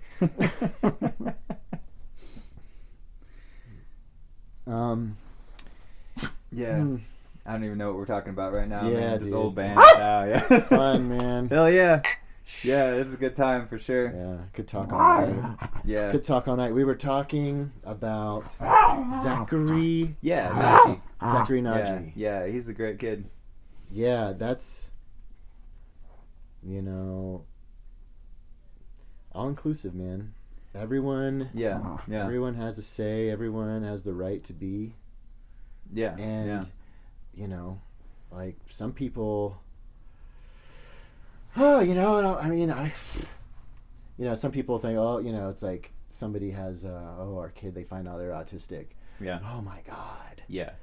But you could just as easily be like, oh, here's a human being that's going to experience the world in a wonderful way. Yeah, exactly. Yeah. So that's one of my sort of, one of those wisdom knowledge things that sort of just came up, and I don't know, I may have heard it from 1 or 2 or 100 places, or I may not have heard it all, but one of the things I think is that everything, the potential for the greatest misery all the way up the spectrum to the greatest joy exists in our moment right now. Yeah. And it's what we're looking at, man. Yeah. What you're looking at. Yeah, and he has a lot of frustrations too, and like, he'll, if he's talking candid sometimes, he'll be like, I want a girlfriend, I want to get married and all this, and it's really hard to try to figure out, to navigate, not even just for him. His mom passed away a couple years ago, about 3 years ago now, and so like now it's like up to like me and my parents to like try to navigate his world in a lot of ways. The state helps a little bit, but it's, he's on these like dating sites and trying to find people, but he can't drive either, Is he independent? He has a house that my dad basically just bought, and like the money, he works at McDonald's like 3 or 4 times a week or something like that. So some of that money goes towards the house and his food. He has some money coming in from the state. So in a sense he is, but not really as well. Right. I guess that's what I'm getting at is, well, I mean, there is like the physical self-sufficiency. Who wouldn't want a partner, and why not? Yeah. Why not everybody? Everybody gets. Yeah, exactly. To try. Yeah. At least, Definitely. But that's cool that he's independent, because if he's not independent, then the partner issue. Is really hard. But, for sure. Maybe he can get with somebody else who has some support. Yeah. Maybe it'll happen. Exactly. I took my kid fishing when he was like 5 years old or something. Yeah. And, he's throwing it in the water and he's like trying. I'm like, man, Okay, just watching him not catch anything. And he's like, well, maybe we'll go over there. And I'm like, yeah, sure, let's go over there. Yeah. And he throws it in and he catches a fish. Oh, nice. I'm like, okay, that's a lesson right there. Yeah, right. Yeah, Don't that's ever so rule perfect. anything Yeah. Just don't stop things sometimes. Yeah, really, man. You know. Yeah. Yeah, things will unfold the way they're supposed to, I think. Yeah. And he's coming through in your movie. Yeah, yeah, he really is. Like, cause hopefully I'll have him in the movie too. You know, if I can figure out how to do all that. But, yeah, I have reservations if this movie's gonna happen. I think it's a good idea. I don't know. I like to think of myself as a writer in some aspect, but there's power in numbers. That's one of those things. Like, yeah, you can't do it on your own, man. Yeah, it's not your movie, man. Yeah, it's also like, if it's my movie though, it means that I am organizing a gigantic group of people. You go. Yeah. And that's what it becomes, because I do that with my festival, you know, and I'm pretty decent at doing that. Like, because I can get all the bands on the same page at the same place at the same time. With all the vendors and all the, you know, people helping with the ticket booths and all the things, you know. Man, that just sounds really cool. I have a similar trait, characteristic, you know, of like, I really get off on getting people to work together. Yeah. Just like, you know, sort of like light the fuse and step back and watch it all happen. And, yeah. And the festival, be involved in it, you know? Yeah. And if you do something for long enough, it has its own momentum, right? And like, I think about the festival in those terms a lot too. How long has it been going? This was the 8th one that we did this year. The 10th festival overall that I've done in the last, 9 years or something. But yeah.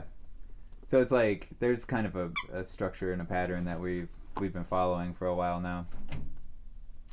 And everybody kind of knows that it's going to happen at this point, thanks to. Yeah. But how many people are involved in it? Quite a few. It's usually a 2-day event where we have probably like 15 bands or whatever. This year we only did 1 day because we really weren't sure, because of the COVID and all that, whether it was even going to happen. So I kind of stripped everything down, and I wanted to at least have it happen though. And it did, and it went really good. Well, man, it's incredible. But like, you must have you're just like, it's cool that you're on like such a energy. I'm glad to know you, man. Like, hell yeah, likewise. so glad to hell yeah. And that's kind of what this podcast, the trip, is about too. It's like, how do I organize people in a line to schedule like randomly? A lot of people I don't know, and just like try to get them to A, trust me enough to come talk to them, and then B, like actually set a time and a place. It's hard enough to do that in Ohio, and I live there. Yeah, you could sit there and plan it for 2 weeks, a month. Yeah, I've done that with people, and I still haven't got interviews with them. Right, right, exactly, man. Yeah, dude. Have you ever read The Alchemist? The book The Alchemist? Yes. Yeah. It's like Paul... Paulo Coelho. Yeah. It's like... That book found me, for sure. That was weird. Following the omens. Follow the omens, man. That just... Once I opened my eyes to that, I was like, you can just follow the trail of the breadcrumbs, man. It really is. It's like, and this trip is like trying to hit a moving target. Right. It's like, okay, you're here. Okay, this looks like there's a path. This looks like it lines up.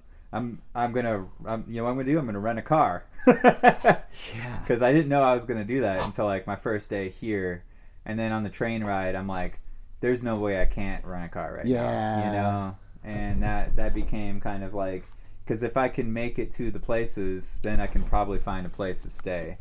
Whereas like my other method, like when I was in Carolina, it was almost like I got all the Airbnbs first, just because I was like kind of afraid to like put myself out there in that way. Yeah, you didn't have like the belief. Yeah. But then once the ball started rolling, like I started making more and more friends really quick, and then they're like, hey, like stay overnight here. You should like interview this guy, and I'm like, wow, this is happening way easier than I thought it would, you know. But then by that time, I was just completely out of energy. I was like, I'm gonna go home now. Right, but I learned something. Yeah, and you got, you pre-paved it, and you created a reference for your brain, so the next time it's like, on this trip, you're like, way back in your brain, you're like, I know how I want it to go. Yeah. And Odin, you're really needy right now. I'm messing with the feng shui of the conversation. You need some play. You need to go play. I mean, I would let you chew your ball, but it's so noisy. And this is the only one he wants to play with. Yeah. So before, when you were in North Carolina, you didn't have, you didn't really know what to expect. Yeah. Now, you know what you want, and you know what you don't want. Yeah, exactly. And there's something about, like, those emotions, and, like, somehow we, if you can get yourself to expect what you want, right, that's creating your reality. Yeah, and like, I guess I didn't know it at the time. I was just kind of rolling with it, but it definitely was one of those things where it's like, I was definitely afraid to come out here because of all those factors. Because I'm just like, I don't know where I'm going at all. But I knew that I could find places if I really had to. And, like, I knew I could make it work regardless of what actually happened, if the whole thing just fell through, So I was like... To be honest, you didn't even have to rent the car. You could have hitchhiked. Fuck, don't tell me that now. You just wasted all that money, Grandpa. Shows what you know. So I got picked up by this guy. Welcome back to the show. I'm in this truck right now. Stop. Get down. Yeah. That'd be wild too. What was what saw you through? There was a couple, like, I thought it was going to be a complete failure because I only had 2 contacts a month ago. And then once I did that post, I posted on Instagram and Facebook, like, just a picture of a train that says, does anybody know anybody in Colorado, And lo and behold, like, there was like 36 comments on Facebook and a couple on Instagram, and I was like, okay, so this is possible, this is definitely possible now, and so I just started going through the list. I'm like, what makes sense? Like, some of these people, like, people I don't even know are directing me to other people. So I'm like, I don't know if I should even contact them, because I'd be like, yeah, I know this person, but I really don't. They're just friends of mine on Facebook, like, so that was weird.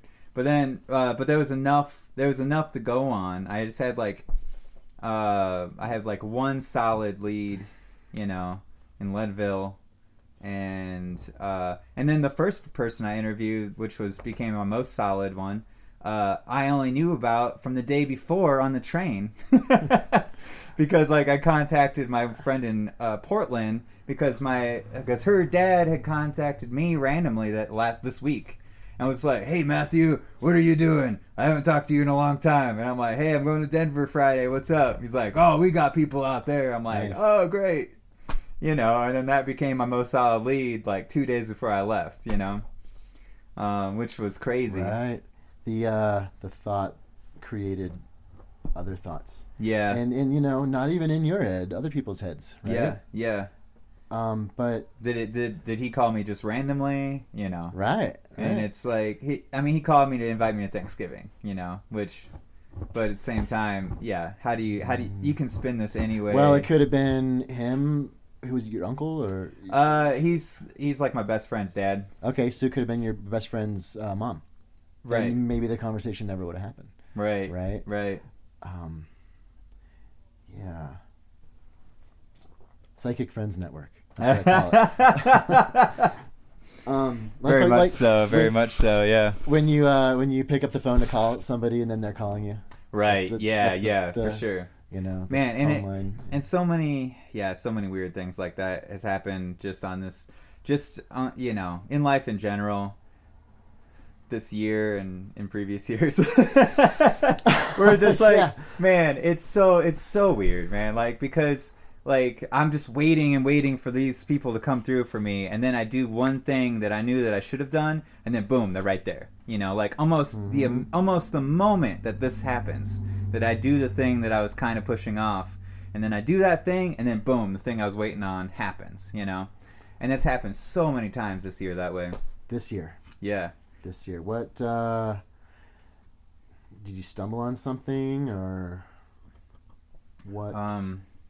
What do you think? I mean, what led up to it?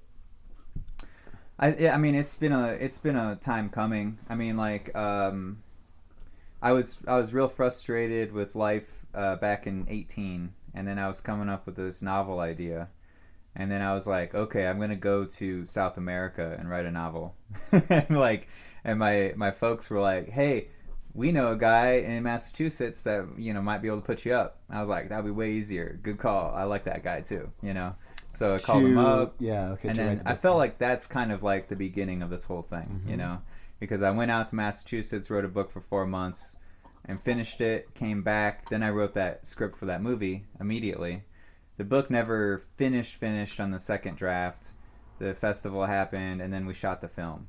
And then the day after I shot the film was basically like the day that I met this girl, and that was my last girlfriend basically, and we were together for most of last year, and that was huge, pushing me forward in a lot of different ways.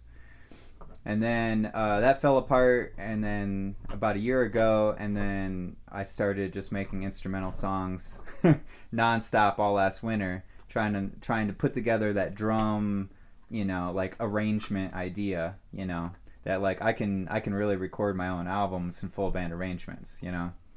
And then I just was trying to prove that to myself in a lot of ways. And then by the beginning of the spring last year, or this year, people started coming back from COVID. I got invited on this radio show where they're like, hey, do 1 hour of just live music, just all originals. You know, it's just going to be no commercials. It's just going to be you on a microphone for an hour. I'm like, perfect. Yes, let's do this, you know? And like, so that was, I hadn't played a set in like a year or so at that point, you know? So I just dropped everything, put together the set list of some new old songs, put together like this Rick and Morty sketch in the middle. And like, I was like, by the time I got there, I'm like, I'm not doing this sketch. And I was like super nervous. There was like a lot of kids there. Well, a lot of 20-year-olds there, right? I'm like, I don't know any of these people.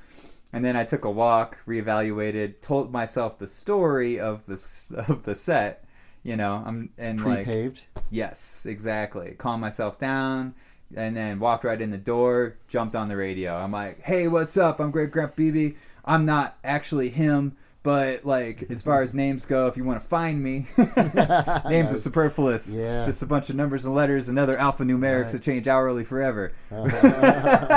That's how we started this thing. Right. Back to names. Full circle, man. Well, that's awesome. You have kept your momentum going. And it can be anything. Yeah. It can be waking up in a good mood and going out, and it's a nice day, and that can build into that. You know? Yeah, for sure. That's great. If you can see past the weather itself and not let the weather affect you. That's the thing. Yeah, you didn't lose your momentum. That because you said you had a couple of things that didn't work out. Yeah, for sure. And like it was, I mean, they were just like grossly solid things. Like, right? Right. Like real shit. Just kept coming at me. I'm like, okay, I just need to stop for like a week, and then it just never came back again, you know? And I'm just like, fuck. And there was no way around it. I had no other way. And it just felt horrible, you know? Anyway, that was the summer. But that's where the album came from too, you know? Cool. What's the album called? Shake the Light Bulb. Right. Oh, I do that all the time to see if they're good. Yeah, exactly. Cool, I'm sure I like the album. Yeah. Shake the light bulb, yeah, she's broken. I can hear the rattle way down in Hoboken. Yeah. I love it, man. Love it already. It's a lot of fun, man. Is it released? You can release it, or? Yeah, I have some mixing to do on it yet. Like I'm in the it's like Shake the Light Bulb number 20, Shake the Light Bulb 22. Like I think Shake the Light Bulb's pretty solid where it's at now, but like the other tracks now, I want to like bring up to speed with that track really, and keep them all like the quality control kind of thing. Right.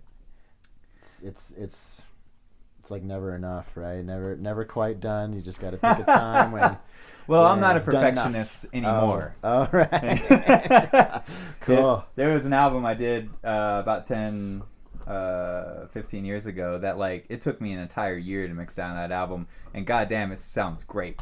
It still sounds man pristine to this day, but still, it's like, man, did I need to do that? Yeah. I probably did. I learned a lot, but well, I mean, so when the thoughts come out, like for example, like last winter, music came out in thought form or whatever, and I played it, and then the words came out, and it has this momentum or inertia. What do you think? How much does it matter if it comes out a year from now or a month from now? In terms of like the life of the thoughts, like what it means to them, like ask the songs. When do you want to be released? Right? Yeah. Like, what do you think? Well, if it was up to me, I'd release it in a month. I want to. I'm so excited to show people these songs, and what's going to hold me back is the mixing process. I feel like I'm almost there. I'm pretty good at mixing anymore, better than I used to be. Goes faster now, huh? Yeah, I ran a recording studio for about 3 or 4 years a while ago, and then that was always just heavy on my mind, and then I kind of gave it up for a long time, went back to college and all of that, but now I only do it for myself, and I stop myself when I start hating it. Yeah. And when I start hating the songs, I'm like, okay, I'm going to do something else now and get back to it. And then I love the song. I'm like, and then I completely forget about it for like 2 days, and I get back and I'm like, I listen to the whole album. I'm like, this is fucking great. Right. And then I'm back and I'm like picking out I'm like, okay, I need to turn down this. I need to turn up this, and you're just, all the component parts are there though. Okay, so the mixing is fun anyway, honestly. Like as soon as like a song dials in and you hear it for the first time, you're just like, wow, okay, cool, this is what it is. This is the article. Like doing a painting, stepping back, cool, did all that to get to there. But exactly. I don't know, I just want to, this is the stuff I love to talk about. I love to talk about like how your emotions informed you when it was time to put it down, because you had all this momentum, right? And then didn't feel good. If you carried that same momentum into didn't feel good, like I said before, if you had gotten frustrated, it wouldn't come out, right? Well, and there's a certain aspect of it where I didn't feel good, like, and that was kind of the reason why I was putting it down. The reason why I was recording it was for like therapeutic reasons, right? Because like everything came to a head and broke the first week in October, and everything about the album, like everything about my life, felt like it broke right there. Like I thought that I don't know, I had a lot of thoughts about that weekend. And anyway, I gave up a lot of things. I gave up a lot of preconceived notions, a lot of attachments, and then I started going and I gave myself like a week to try to get over it, and then I started going back.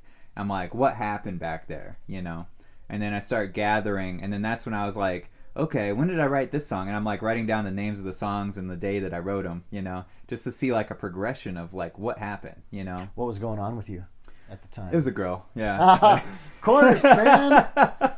Right. What else? I mean, what do you think? This is some kind of deep. But it was very. I mean, it was a very spiritual experience for me. Ooh, grist for the mill. Yeah. But, I just love it that you do that naturally. This is stuff that I talk about it because I want to share it. Yeah. I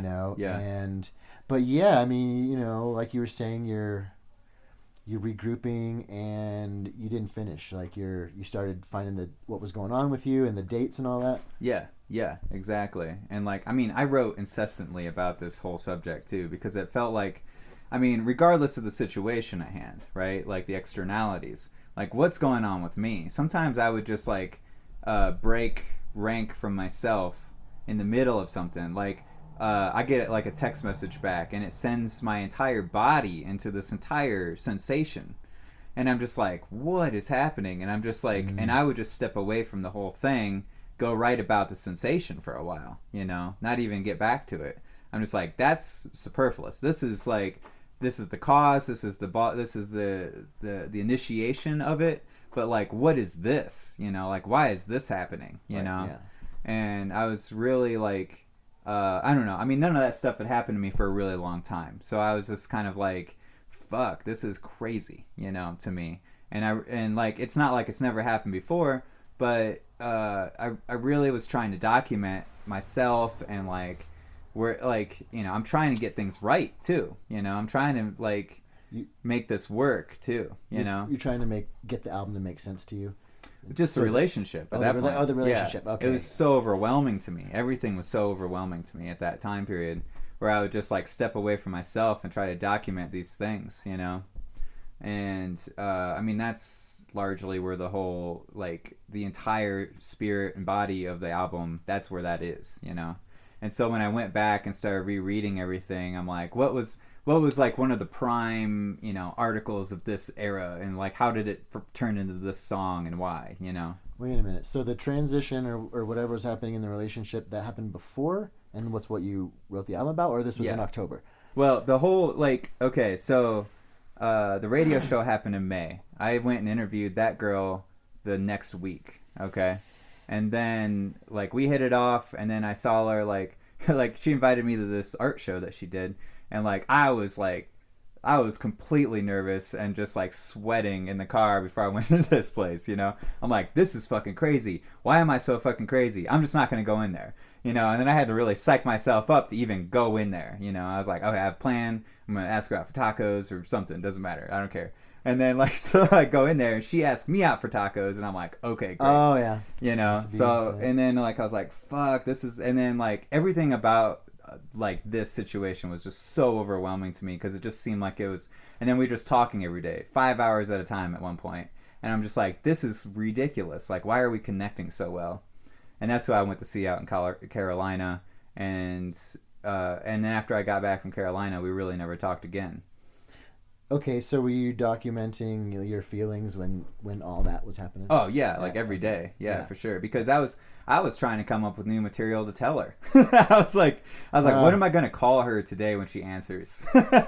You know, like, because I just come up with just random crazy shit to say to her, just to, like, you know. Right, you got to keep it going. And I was being way too perfectionistic. Right. I was probably not being completely myself, because I was trying to be the best version of myself. And then by the time I got to the end of it, I just didn't want to talk to her because I couldn't keep up that level anymore, too. You know, I was just like, man, I don't have anything left to tell her. Right. I am completely shook. I got a confession to make. It's not really me. Yeah, right. I've been making this all up the whole time. I have a pretty active imagination. Like. Oh, man. Yeah. So I don't know. I mean, like, it was really...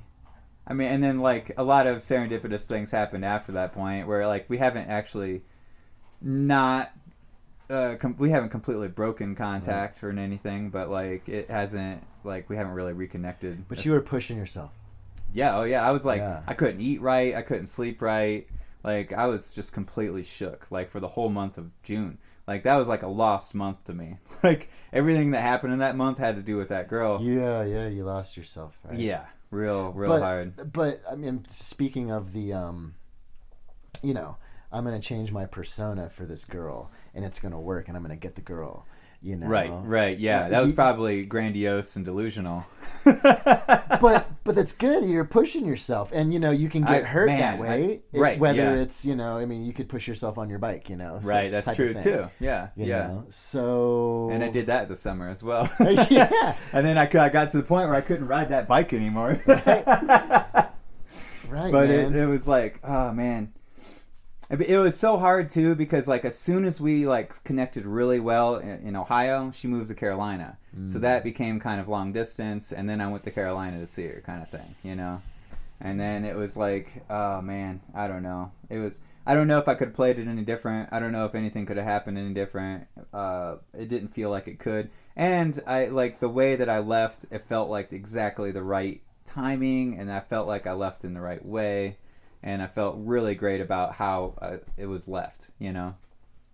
And so, like, I was really happy about that. Because that was a success to me in a big way. Right. You know? I know the feeling of that, like, you know, nothing exploded. You know, right, yeah. I was able to keep myself, like, completely level. Look her in the eyes. I'm like, God damn it, I got to get the fuck out of here. I'm leaving the casino. I got $40. Yeah. Cool. That's a win. Yeah, exactly. Yeah, maybe someday we'll cross paths. Who knows? Yeah, totally. No, I love that. And you got not only the album out of it, but it's the Ren and the inspiration. And my God, yeah. It was she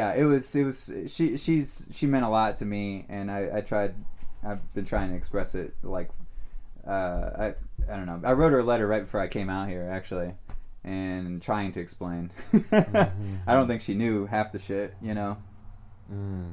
So it's been, I don't know. I'm still in the middle of it, in a sense. Okay, so you're pulling it together, and just, you know, similarly to this trip, it's like, you know, are you excited? Are you afraid? Are you, you know, happy, or is it like everything at once? Are you going through a lot, probably? Yeah, for sure. You know, just changing from moment to moment. I've been able to keep it pretty steady, you know. There's been 2 times that I, like, I don't know, I'm sorry, thanks for being my therapist right now, dude. Like, this is, no one's done this for me for a while. But what I like to do. Right on. Talk about. Right on. But, so, all right, I was on the train, and I was talking to my buddy, and we started bringing up this mutual friend of ours. She was an ex-girlfriend of mine, and she had committed suicide probably about 5 years ago or so. And we were just talking about her, kind of reminiscing about how cool she was and things. And then he started going off about like, oh, then this girlfriend I had and whatever. And then I started like, just like, this whole panic kind of took over me. I started like sweating and felt sick to my stomach about just women in general. And then I was like, hey dude, I don't want to talk about this anymore. I gotta go eat something, you know. I gotta talk to you later. But, you know, so I did that. I went and ate, and I was fine, and I calmed myself down. And then yesterday I was up in Leadville, and like the band was together, and they're bantering about, you know, hitting on a girl or something like that. And then immediately, like, boom, exact same thing happened, you know. And I'm just like, fuck, like start sweating, sick to my stomach, and I'm just like, fuck, you know, like. And I it's definitely a type of trauma that like is not just this summer. It's been a whole past of things. It seemed like it has a lot to do with your ex-girlfriend that killed herself, or? I mean, it's from before that even, but that was a huge part of it in the last 5 years, for sure, sure. So the mask of the ego is coming off, and it's tender. Yeah. Right. Yeah, for sure. And you know, like, the girl I'm talking to this year didn't know any of that, you know, or anything like that. But like, I don't know. I mean, like a lot of the relationships that I've been in for a long period of time has all been either traumatic or just like short-lived or just like wrong directionally. Oh dang! He's like, man, stop talking about this shit, man. It's like, yeah, I mean, if you ever have kids. Even now still, my son won't go to the grocery store with me because, you know, I'll see 5 people I know and I have to talk to them. Right. You know, come on, Dad. But yeah, I mean, I'm trying to figure it out. I mean, like, I think I'm succeeding in a lot of ways. You know, personally, I take the small victories, and I'm just like, you know. And I got the album out of it, and that was therapeutic in its own right, you know. And that's that's what good art is for, and a catharsis sense of it. It's weird as an artist. Like what you were telling me before is like I was getting the gist that you were starting to see your patterns. Yeah. And I mean, it's sort of like you don't want to figure it out because then you won't have the fun of going through that stuff. Right. And that's been a part of it probably, Yeah. Like what would you do if you figured it out? And I'm kind of, and that's worrisome. There. Yeah. I'm kind of there when it comes to relationships. It's like, man, I've been up, down, left, right, all around, whatever. Yeah. And now it's like nothing. I don't really feel like it's hard for someone to get to me. Right. Yeah. But I think maybe also I just have a new ideal, level up. Right. Yeah. That's the kind of thing you say when you're doing good, and then the next day you meet somebody and you start to melt or whatever. Completely floored. Yeah, your eyes like roll back in their head. Yeah, that's what I thought too. Exactly. I'm like, wait a minute, I still have feelings. This is fucked up. Right. That's kind of like saying I'm never gonna drink again. Yeah. And then there's I was just about to say the same thing though. There's a whole romantic notion of drinking and drugs and like pertaining to art in general and creative outlets, because a lot of people's whole artistic notions or persona or whatever it is based around this romantic idea of just like destroying yourself or yeah, ooh, now you're getting into the nitty gritty. Yeah. Great grandpa's gone down home. Yeah, we can do some home cooking sometimes. Getting some sausage, spicy sauce. Sometimes we gotta kill a pig, man. It's not it's not pretty, it's but the bacon's great, Damn.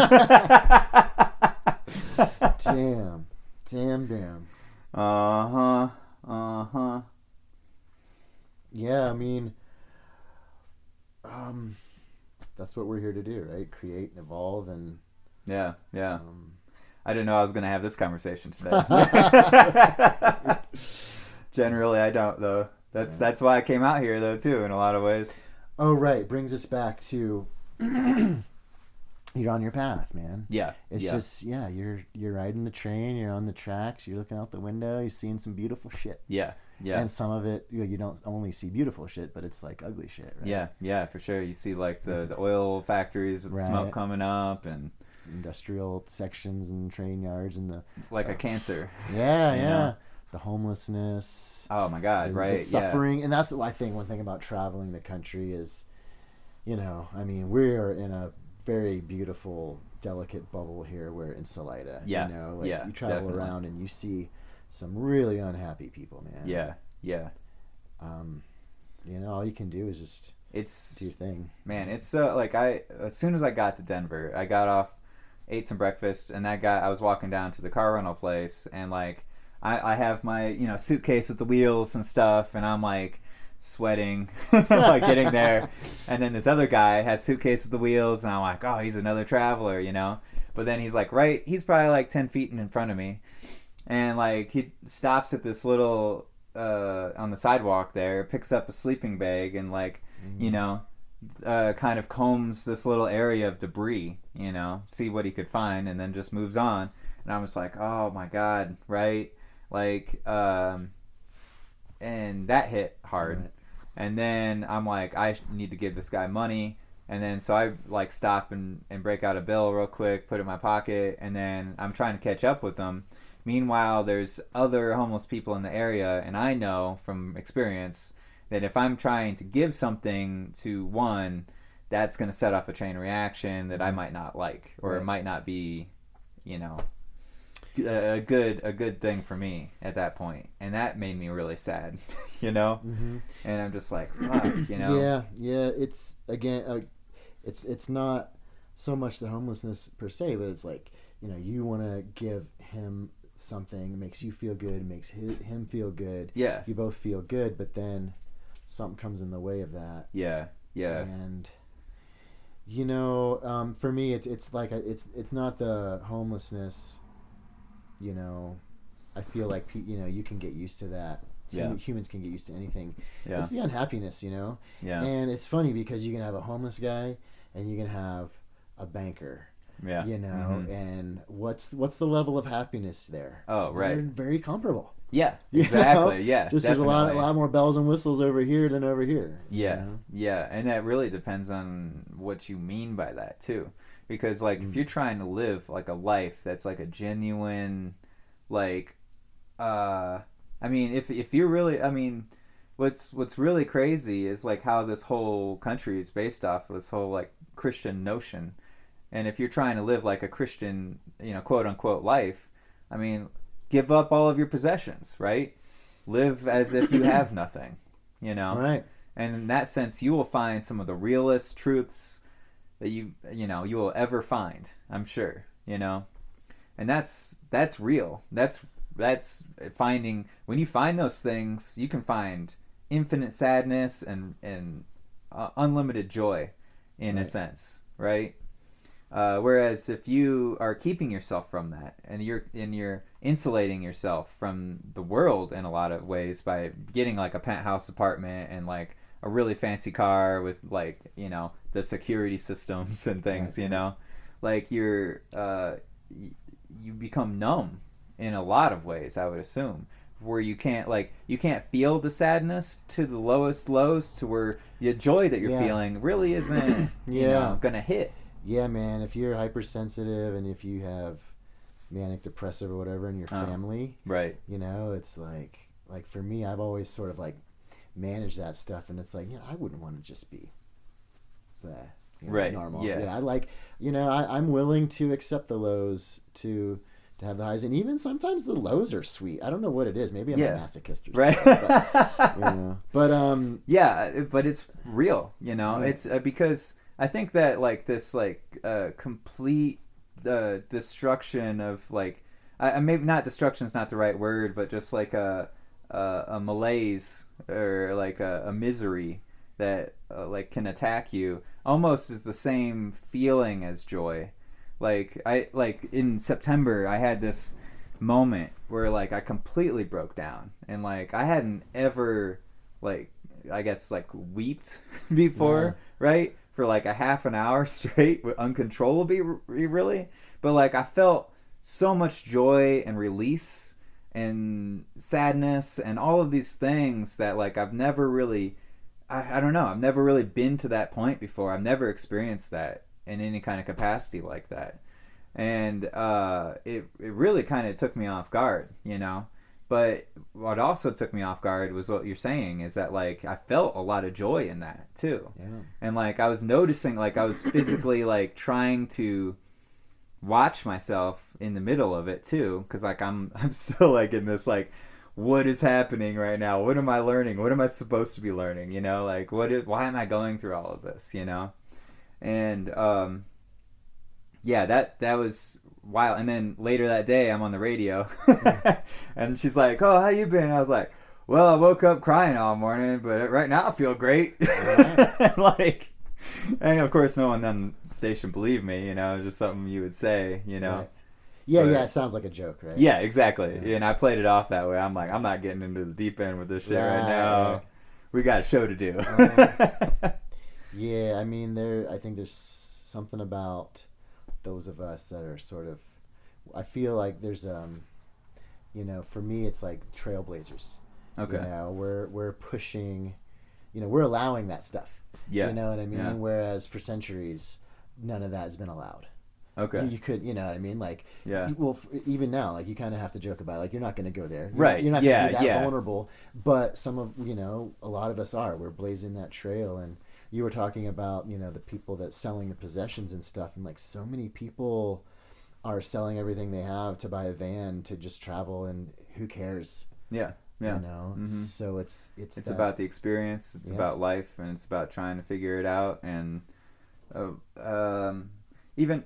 In a detrimental sense, I mean, like the the 90s, like grunge to industrial, like phase that happened there, like where you had like the downward spiral, Nine Inch Nails thing, and that like embodied a lot of that, just like real like trying to find the bottom, mm-hmm. you know, to find the light in a sense. And I feel like the light that he found Trent Reznor, was in his album like maybe 6 years later, and I think it took him all that time to make it too.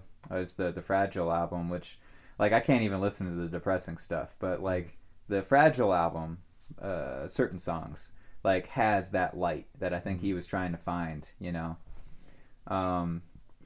Just the orchestration, the sounds, the feeling, the words, the emotion behind all of it was perfect. It was just like well executed in that album, you know. And that hit me right at the right time too. I was like freshman year in high school, you know, like I am this guy right now, you know. Yeah. But he's talking right to me. I know, right? Yeah. Well, if it ever gets that bad, you can say I'm on the leading edge. Right. You know, like this is, you know, maybe I'm a martyr, maybe not. Maybe I'm just, you know. There's a certain amount of risk, you know, involved with being vulnerable to things like that. Right. A lot of times we talk about risk in terms of economics, or like what a corporation is, or like, you know, a business venture. Yeah. You know. Well, that kind of risk definitely is real. Right. Yeah, for sure. Making like I've been talking about making movies recently, and like if you're a Hollywood executive and you're throwing down $30 million on a flick or something, right? Yeah. That's a risk. That's like, what if this movie just flops or just doesn't work, or there's like, you know. Yeah, and Hollywood and LA and everything is so serious. You know? So they play it safe. Right. Without if you can mitigate your risk, you know, then it's a safer bet, basically. Yeah, we want the predictability. So if I come up with an edgy script, no one's ever heard of the script. No, it's not based on a book. It doesn't have nobody knows about it. No one knows who I am, you know, or whatever. No one's going to make that movie because there's nothing there. Mm-hmm. Even though it's like an amazing script, maybe, right? Mm-hmm. But then I guess a lot of people, the direction that they're going now is, okay, you meet me 2080. If you get 20% on Kickstarter, you can if you can build enough momentum yourself, then it's worth it to me, and it's not as risky of a bet to me, you know. Right. I don't know how that applies to what we're talking about right now, but like I'm just putting that out there. Well, it's all the same thing, you know. It's we want. Well, I think what our point is that it's not the easy. I won't say easy, but it's like, you know, it requires effort and vulnerability to be on the leading edge. Right. You know? Yeah. And to be on the leading edge, you got to be vulnerable. Yeah. You know? Yeah. So here's to you, man. You know, and I think that's well said. Well said.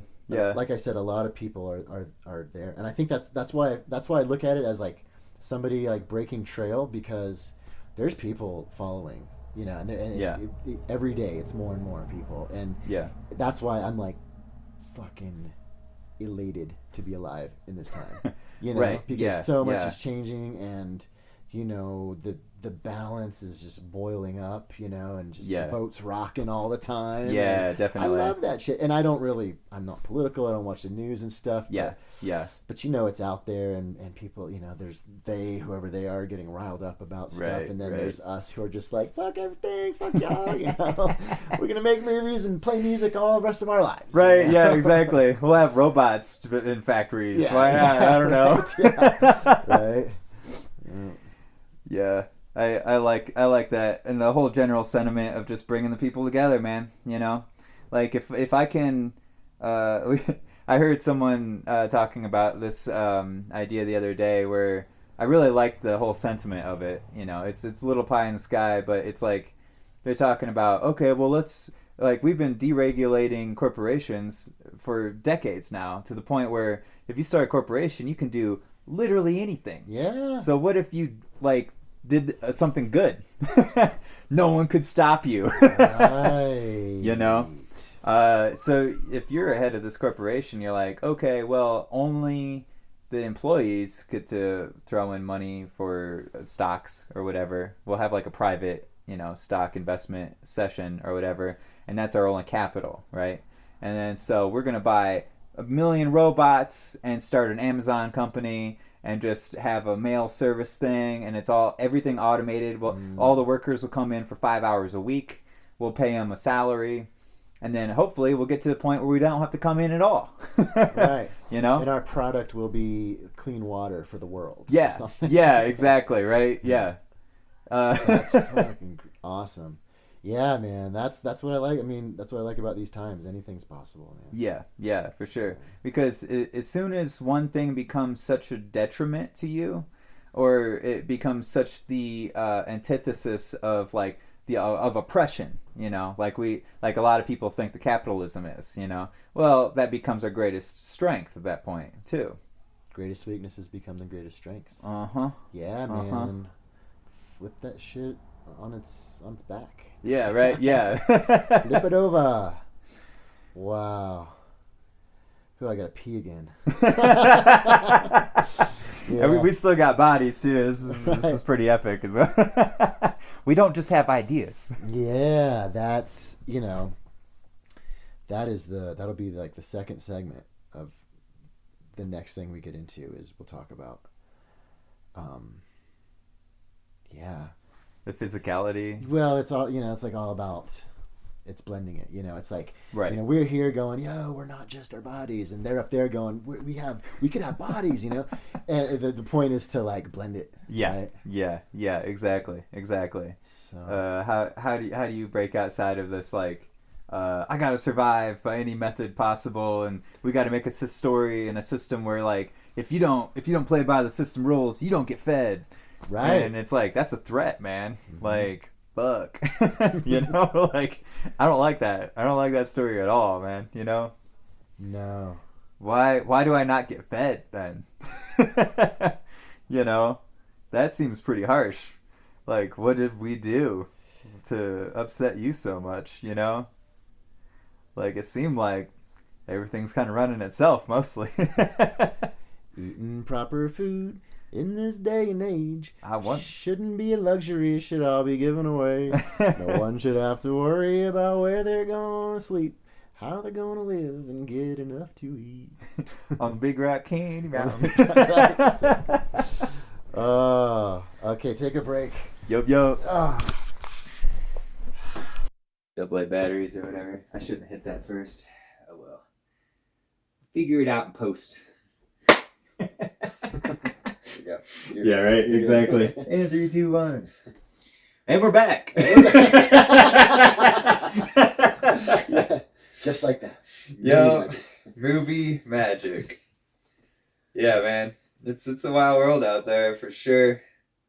I like. All right, so we got way deep into the inner world, and in a large capacity, the external world will not be fulfilling, you know, in ways, but some El Dorado spring tap pristine water will sure hydrate you in a day. Yes, and you know you have to have your, you know, you wouldn't know you felt good unless you felt bad sometimes. Mm-hmm. Yeah, and that's what you're talking about, like kind of this bottom up approach, just like physiologically, like we are still bodies, you know, like as much as we like to think that we're right, you know, and there's a balance. I think that the balance is, and even with just not even physicality, but even socially, right? Like we need people in our life, but we also need to not have people in our life. Amen, brother. The Reverend Great Grandpa Beebe. Dude. Names are evolving. Yeah. Exactly. We talked about that. Yeah. Well, we were talking about how, you know, like we were having the conversation of like being creative, you know, and how you have thoughts, and then it's the action that gets them and it's created into the world, right? Mm-hmm. So that's kind of how, you know, that definition of life includes activity. Yeah. If you stop moving, you stop living. Yeah. And so, you know, we'll forget about souls for a minute, whatever that means, but like just our personality, like what is our personality? Yeah. I mean, where does that come from? Like, Exactly. How does this bag of, what do they say, $50 worth of chemicals you can get at the hardware store, how do you make that into this great thing that we're doing right now? Right. Yeah, exactly. And it just air pressure, gravity. And you take it down to the quantum level of, it all goes down to like its vibration, right? Right. Yeah. Is it a particle? Is it a wave? Is it just like a potentiality? Right. What does entanglement mean? Does that mean, is there just one electron and it just moves through all matter simultaneously? Right. I mean, there's a lot of questions and a lot of ways that we can sew it up. Yeah, that's where our conscious knowledge went from we're the center of the universe to this, right? Right. So what's beyond that? Yeah. Well, and the other day, and then so what is the universe? I mean, obviously, poetically, we've always said it's just like, well, we live in a dream or whatever. Mm-hmm. What if we call the universe like just a consciousness bubble? It's just it'll pop one day, but right now, in the moment, it is just like a bubble that is temporarily housing us to I don't know, get to a point, maybe it's moving to a point. Do that creation thing. Yeah, right. It's hard to say because I mean we don't know what it means to be outside of time. In a matter of speaking of like if it all happens simultaneously without time, but that seems to be the crucial ingredient. Like the 3 dimensions, sure, like we can see that, but none of those would even have the possibilities of existing if they weren't spread out. Like we have like space and time are the same thing. So without time, there's no actual space in between, right? Mm-hmm. In between us, in between atoms, in between all the energy that is the matter that we think is solid, that is actually just energy, Right. And so if our thoughts are just energy, then our thoughts are literally matter in that way too. And so when you talk about, all right, well, how do we weave physicality and the spirit? Or how do we weave matter and energy? It has to do with light speed maybe, or it has to do with the time element. I mean, we all know that time is very important to us. Like you were talking about personality wise. Personality is cultivated over time based off of experience and trauma and good happenings and all the things, Right. And then once you get past that, things become surreal.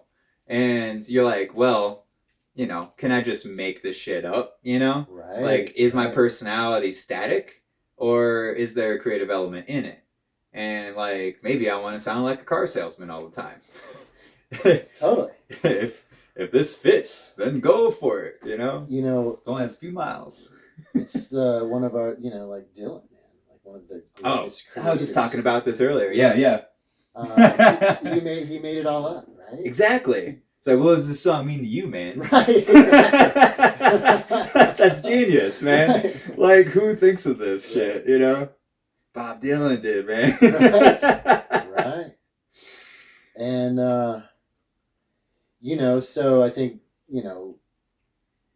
part of like where we're going is not being limited, This is our bubble here, but what if there's other bubbles and what if we can jump in and out of those? Right. Yeah. But for most of the day, we find ourselves here. Yeah. And time is a part of it. And I went through a thing for a long time of just like I keep on going back to that analogy of, like we are here. Who cares if we have a spirit? Like what are we going to do when we're here? And I got to a point where you can't figure that out without the knowledge of the beyond or the unknown. Okay. Yeah. So that is like, it's not the answer, but that is like a characteristic, I guess, of weaving physicality and spirituality. Like one doesn't really exist without the other for me. Right. And there's people that live in the world, but you and I and everyone, we've all felt like we're just leaf blown in the wind and we have no control. Yeah. So if you for me, it's like if I don't, I have to believe in something in order to steer my boat. Right. Yeah. There has to be something that you call reality, or a star to guide yourself in a sense, right? Right. And I think that the main thing that we need to hold on to is not just the star that we're going to. We're never going to get to that star, right. But the things that we don't know, we have to know that those exist. I love that. That's one of my favorite things, because that's the difference between someone who's like spinning their wheels in whatever way in life, and you know what I mean. Like, that's how you open your mind, is knowing what you don't know. Yeah, exactly. But and that's where faith comes in, because we don't know them. Yeah. But we know that we're gonna get there when we get there. Right. There's and like it's okay. Yeah, exactly. We'll cross that bridge when we get there, right. And that's why it's like the way or the path. It's just like I want to go there, and I have some ideas about how I'm gonna get there, But I know there's a lot of like foggy, gray area happenings that I know that I don't know how these things are going to connect, but I just have faith that they will, in a way. Right. You're in a warehouse with a flashlight. There's no lights on. Yeah. You know all that stuff's there. Right. But yeah. all you have is a flashlight. Yeah. So it's like the only thing I really know that's there is this box right here. Yeah. Right. It just happens to be the Ark of the Covenant. Man, needle in a haystack. Right. Ooh, I found the Pulp Fiction. Yeah, right.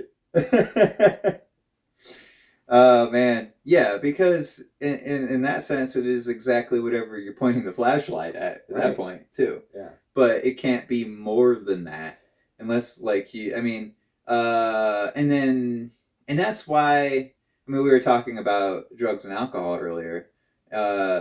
Those are different. If we're talking about those as being tools, right? Mm-hmm. Where we're not using them habitually, we're not abusing them to the point where it's like ruining our lives and things. But if you use it like a flashlight, right? What is the normal flashlight that you have, right? Yeah.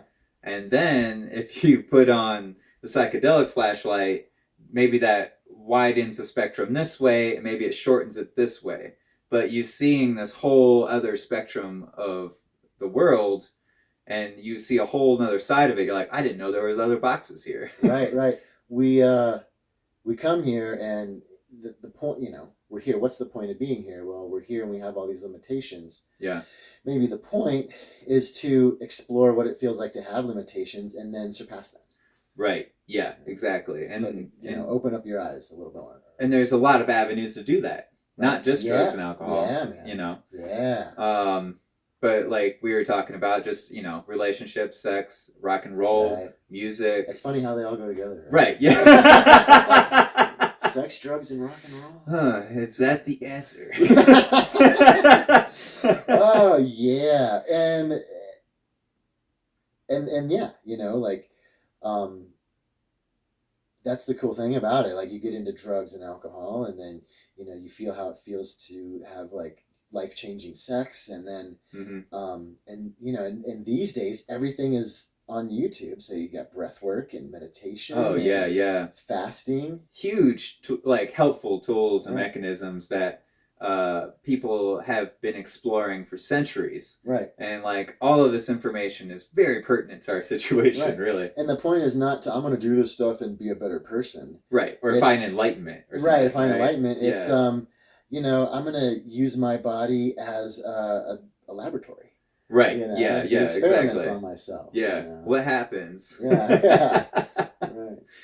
Yeah, because we really, and that's another cool thing about being here for such a short time, is that like most everything that's happening to us, it's happening to us for the first time. Mm-hmm.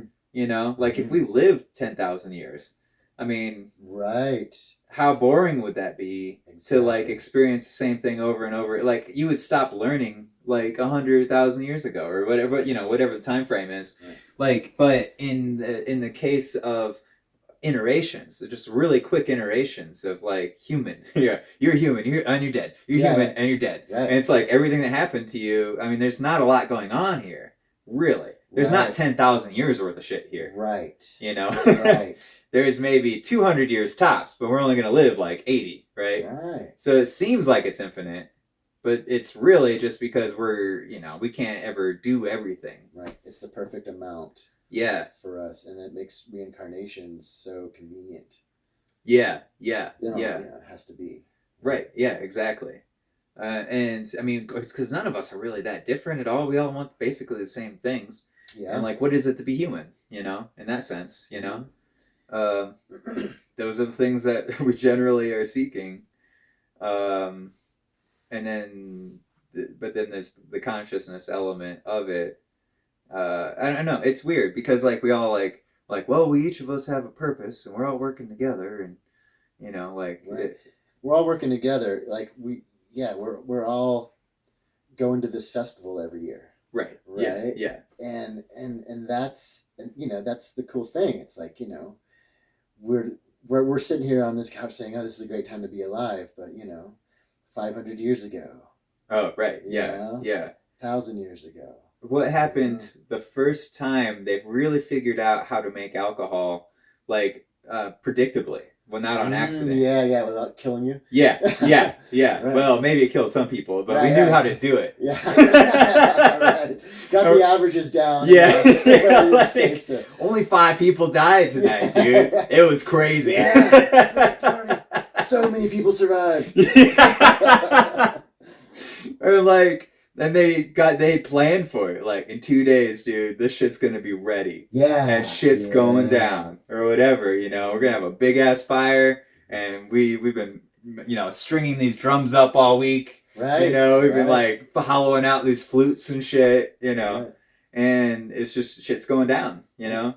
We think back, you know, I think back to tribal times or whatever, where, you know, most of humanity knew so much more than we do now.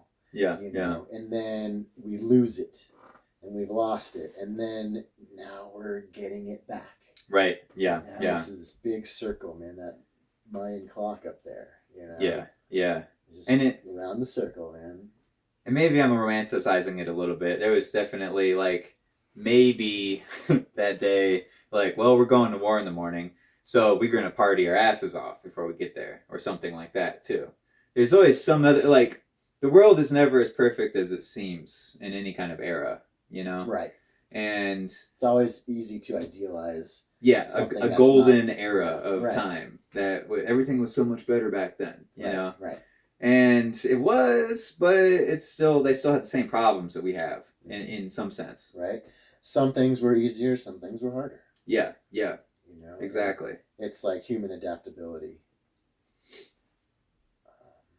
And so now our problem is basically not just climate change, but like the system that got us here, because the system worked so goddamn well. Right. You know, for so long that like no one wants to give it up, because like, well, how else do you do things? Right. It's all we know. And you're right. It's like, look at all this great stuff we had compared to 200 years ago. Right. Yeah. It's like, you can't even imagine the world 200 years ago as it is now. Right. And, you know, end times, Kali Yuga, all that stuff. It's like, you know, climate change. Yeah. Maybe whatever happens is what happens. And what is, you know, you can't judge what is. Right. But I think what scares people, well, pain and suffering scares people, but we got a lot of pain and suffering right now and always have, you know. Yeah. It's, for me, it's like, you know, complete and total annihilation. Like, people think that, you know, there's going to be some kind of end, but there can never be an end. Right. Yeah, exactly. What is that beginning? And like we were talking about before, what is it that we, like, what can we identify that's important that we're learning, right? And those are the things that will give us not the answers, but just like a shadow of what the answers could be. Right. That is the cool part about being human. It's like, like I said, our brains work on predictions. Yeah. We look at the past and we go, what's going to happen? And it makes us vulnerable. And that's like with COVID. All of a sudden, everybody's vulnerable in the same way. Yeah. And it breaks down a lot of walls and a lot of barriers, and some people think that they're invincible, and that, and some of those people are put in check, and it is what it is. And those are hard lessons to learn. And then meanwhile, the rest of us are like hunkered down and our entire world has changed. And for some people for the better completely too, and it's a huge signal that like change is always good in some ways and really painful in other ways. For some people, like it was a much needed break from work or a reevaluation of what they're really doing, or like, what am I really trying to accomplish right now? It gives them time to sit and think, where most of the time, if you're in this if you're on a normal day and you're like, okay, I got to just hunker down and do this job for this many years, and then and I'm just gonna horse blinders, I'm just gonna watch television every night and just forget about the day and numb myself in any kind of way possible just to achieve this, But then if you have a chance to stand back from that, what do you really think about it then, Right, you got to evaluate it. Yeah. Is it worth it? Yeah. And people are evaluating work in a different way these days for sure. And in life in general, what is it about? Like, it's cool. Like, I don't know. I think people probably always have reminisced about like what is life about and all that. Right. Yeah. But I just feel like the answers are, we're not wondering anymore. Like we're no longer students. We're becoming masters. All right. Of us. Yeah. Yeah. In a large sense. I mean, we have now. I mean, I don't know. I mean, we have a lot of knowledge, and if we can figure out a way, what the best use of knowledge is to figure out what am I striving for? Like this star and this path, right? Mm-hmm. And then how do I get there? And what knowledge do I need to get there, right? And that knowledge won't be any of the answers that I need. None of that knowledge is. All those knowledge is just pieces and parts of a bigger thing. Right. But if you can find all these pieces, parts over a long period of time, and then you kind of really learn them and embody them, and then your thoughts will move in those directions, and you'll start putting pieces together when a new piece of information comes, and you're like, you know what, that really works. Like, what if these things all aligned, and then you come up with some real wild ideas, right. And we're getting to the point now though where it's really hard to prove a lot of these ideas are even possible physically. It's like, what's the Bose-Einstein condensate? Right. But I think we can do something with this right now. Right. I think it's integrating, the yin. Yeah. It's the right brain. It's it's the fact that it's not the product or the destination. It's the experience. What I was thinking about when you were just talking just now was it's knowledge. We want the knowledge to have this experience, and we have the experience that informs our knowledge, and it's this ping pong. We're going back and forth. Yeah, and it's constantly just building. Yeah. Like a type of structure, like a thought structure, mm-hmm. where you're if you have that path and you have that okay, how do we energy seems to be a crux of our system, right? Without energy, we don't have our system anymore, but if we run out of gasoline in 40 years, what does that mean, right? Lots. It means a lot, so, but then there seems to be really simple answers to this. Obviously, they seem really hard now. But, if Einstein says energy is matter, then it is, right? And that's at least that's what we've thought for 100 years now. So why can't we take that idea and move it forward? Like what are the structures of matter? What is the structure of energy? Right. It's not why can't we take that idea and make it that. It's why does it take so damn long? Right. Yeah. Yeah. Like, well, there's a lot of reasons for that. Yeah. Right. It's like, okay, well, let's take a look at our university, academia. Like a lot of those people are just trying to pay off student loans. A lot of those people have a curriculum that they can't deviate from. A lot of those people are getting grants to do certain experiments that only will turn a profit. Right. Yep. And so that leaves out a huge, like, what we're actually supposed to be doing, part of academia or part of experimentation or science or whatever you want to call it. Because we don't even ask the question. Right. In the brain, it's like, there's a difference between sense and perception, right? Mm-hmm. So there's the whole spectrum of light is right here, but our eyes only interpret so much. Yeah. And electromagnetic spectrum. Yeah. Mm-hmm. And you're saying like, our knowledge is sort of tainted. Our filter is this system. Yeah. Yeah. Right? Exactly. And like, why wouldn't we want to broaden the spectrum that we can perceive? Yeah. Exactly. But it's like it goes back to being human. Mm-hmm. It's humans are just a funny thing because there's that balance of what benefits us, what is detrimental, and like where's the diminishing returns, right? What works, and then like drugs and alcohol, yeah, what works to a point where it doesn't work anymore. And I'm a human for only this amount of time, and I want to at least do a little bit of drugs and alcohol. Yeah. Right.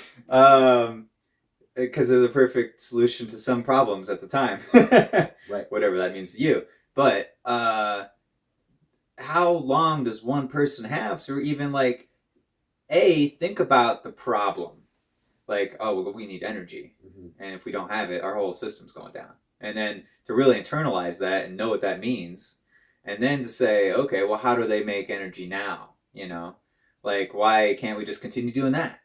And like, there's all of these things that you need to have a lot of time to really go on a lot of tangents, right. To like really find out all these mechanisms. Like, all right, well, we got hydroelectric, we got solar, we got wind, we got natural gas, we got coal, and they're just turning turbines and generators. Okay, we got magnets, and we got, like our whole world is a magnet. Okay, what about that? Like, what if all those answers are out there, and they probably are. I mean, people. Yeah, easily. People have figured out perpetual motion a million times. Yeah, right? And there's a million people who tell you you're full of shit. Yeah. But and here's where I'm going with it is, what if like you said, we're only here for a short amount of time. Yeah. Mm-hmm. Right. But as a species, as a human race. Mm. That's also limited just, in congruence with the 3D reality and time, right? Yeah.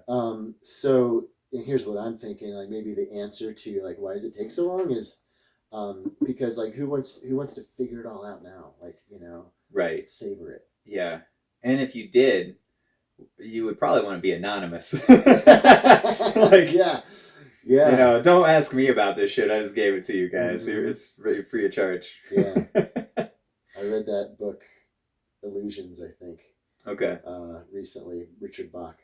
Oh, I don't know about it. Jonathan Livingston Seagull. Yeah. It's just like, it's the whole reluctant Messiah. It's like, I figured it out, and I am not telling a soul. Right? Yeah. I don't want that kind of shit following me down. Yeah. Like. Some loonies out there track you down. And... one of my favorite movies I've seen recently is The Invention of Lying. You know. Oh yeah, I just saw half of that. Don't tell me how it ends. Oh. Yeah. I don't know if you got to the part, but yeah, watch it to the where end. He's like the Jesus for a minute, and he tells people, he's like, "Mom, there's like a heaven, and like there's all like like I'm like, this movie's kind of genius, you know, for sure. Yeah, I dug that. I just haven't seen the end of it yet, but the whole concept of it is priceless. There's some holes in it for sure. Right. Like, how do you have money if you don't lie, right? Like, the entire concept of building this fictional story. This, yeah. Like, right. All right, you're gonna build an entire fictional story called Money, but they tried to nail it up by saying that they were writing movies that are all exactly historical based. You know, they were writing movies. Yeah, in the movie. Okay, yeah. Yeah, like that was his job, right? Like he was writing about the Black Plague, and it wasn't interesting, and he got fired. But this guy's writing about, I don't know, the Civil War or some shit, you know. And there's obvious plot holes when you're talking about like why any of these things are happening is based off of huge cultural stories that we've told ourselves for. You know. Yeah, I mean, you have to. I mean. Yeah. Our whole existence is a story. Suspend the disbelief. Right. I think reality is subjective. Yeah, for sure. Yeah, and like it's the same thing though about Star Wars. Like, well, how the hell did he make a starship? Well, that's something you're just kind of taking for granted, you know? Right. Yeah, that's. I mean, you have to, or else you're watching movies and it is happening to you. And I think maybe that's what they're trying to do with a movie. It's like you're putting somebody into this world. Yeah, right? exactly. So, you know, and so when I watch a movie, I give it, you know. Yeah, you got to. Yeah. I mean, it's like, but you know, it's really hard not making a movie like all right, in sci-fi. Mm-hmm. If you're trying to make a sci-fi movie that's 10,000 years in the future, it's so much easier than trying to make a sci-fi movie that happens 10 years from now, right? Because you can do anything you want. Right. Yeah, exactly. But how do you get there? You know? Like there's always the backstory. You have to invent the immediate steps in science to figure out how do I get from right now to 10 years from now, and how that's all going to pan out and unfold when there's like, let's say you just put 5 new inventions in it, right? Like how do they affect themselves within the same society? Yeah. You know? And then you're like, well, money's a problem. Okay, well, what happens if we eliminate it, right? And like in Star Trek, it worked great, right? They just made this whole backstory where they're like, oh, well, there was this World War III, and then everyone was like, man, that really fucking sucked. And then, you know, we just moved on and everyone helped each other. Right. It's like, oh, that's a great idea, right? But how do we not have World War III? Because I would be in that. Yeah. You know? Planet of the Apes, man. Right, yeah. Monkeys run there. Yeah. We obliterated ourselves and monkeys took over. Yeah, right. Easy, yeah. Straight line. Right. Here we go. Yeah, that's what I was trying to do out in Massachusetts when I was writing that sci-fi novel out there. It drove me a little batty because I was like trying to. Ultimately, I was trying to do like biological things with our bodies, and also trying to account for artificial intelligence and robotics, and having this like space elevator and. Why was it hard? Because I never wrote a novel before. Okay. Right. And B, it's very, very much hard to write a novel. Okay, so the writing of the novel was hard. Did you have the ideas? Like, obviously you had the ideas. Yeah. And I never really I'm trying to invent school systems, and how are we educating people, and how are we going to educate people in 15 years from now, and how do we do that best? Like, do we have like systems where like these kids will take their own initiative on things, and we just kind of encourage, you know, like in ways, and like how much of it is like how we do it now? Is anything that we're doing now working? Like I feel like a lot of the stuff that I've learned is just sense school, Sense school. Yeah, like post education. High school, I mean, you learn a little bit, I guess. A lot of it's socialization in a ways, and then I was in band. That helped. Are you talking about like street smart sense school, common sense school, or sense like body? Physical? Right. Well, and then like mechanical engineering, right? Like there's like a lot of levels of education, and but it's also just like the way that we subjugate subjects, right? Like English versus mathematics versus, I don't know, calculus or whatever subjects that we have. The way the curriculums that we teach them in all cross each other like mad. Like we're only on one planet, and all this shit's happening at the same time. And so, how do you get somebody interested in calculus, say? If they're interested in skateboards, or if they're interested in video games, or if they're interested in something that's actually exciting and tangible that they want to do, how do we maybe take that subject and not teach it as a subject, but teach it as an applied tangent to something that's already of interest, Right. Who gets to decide what's valuable enough to teach? That's true too. We have that problem right now. Yeah. I mean, that's a huge problem in the history classrooms. That's just, I mean, a lot of that's propaganda, but it is a real thing, Well, I mean, in valuing like I think being human has made us like so dependent on physical stuff, food and water, shelter, clothes. Yeah. That, by this time, we're like, if you want to be, like I'm really super pumped just to meet you and hang out with you, because you're doing creative stuff and this is living your life, but you have a product. What if you don't have a product? What if your product are your dreams? Or you know what I mean? Like there's, again, it's like, let's open our eyes more, and we just, I mean, you have to live, you have to survive and eat. So I mean, math and science, technology, literature, we're going down the line, and then the arts, and it's like that stuff is valuable, creative thought energy. But a lot of it doesn't have a product that you can exchange.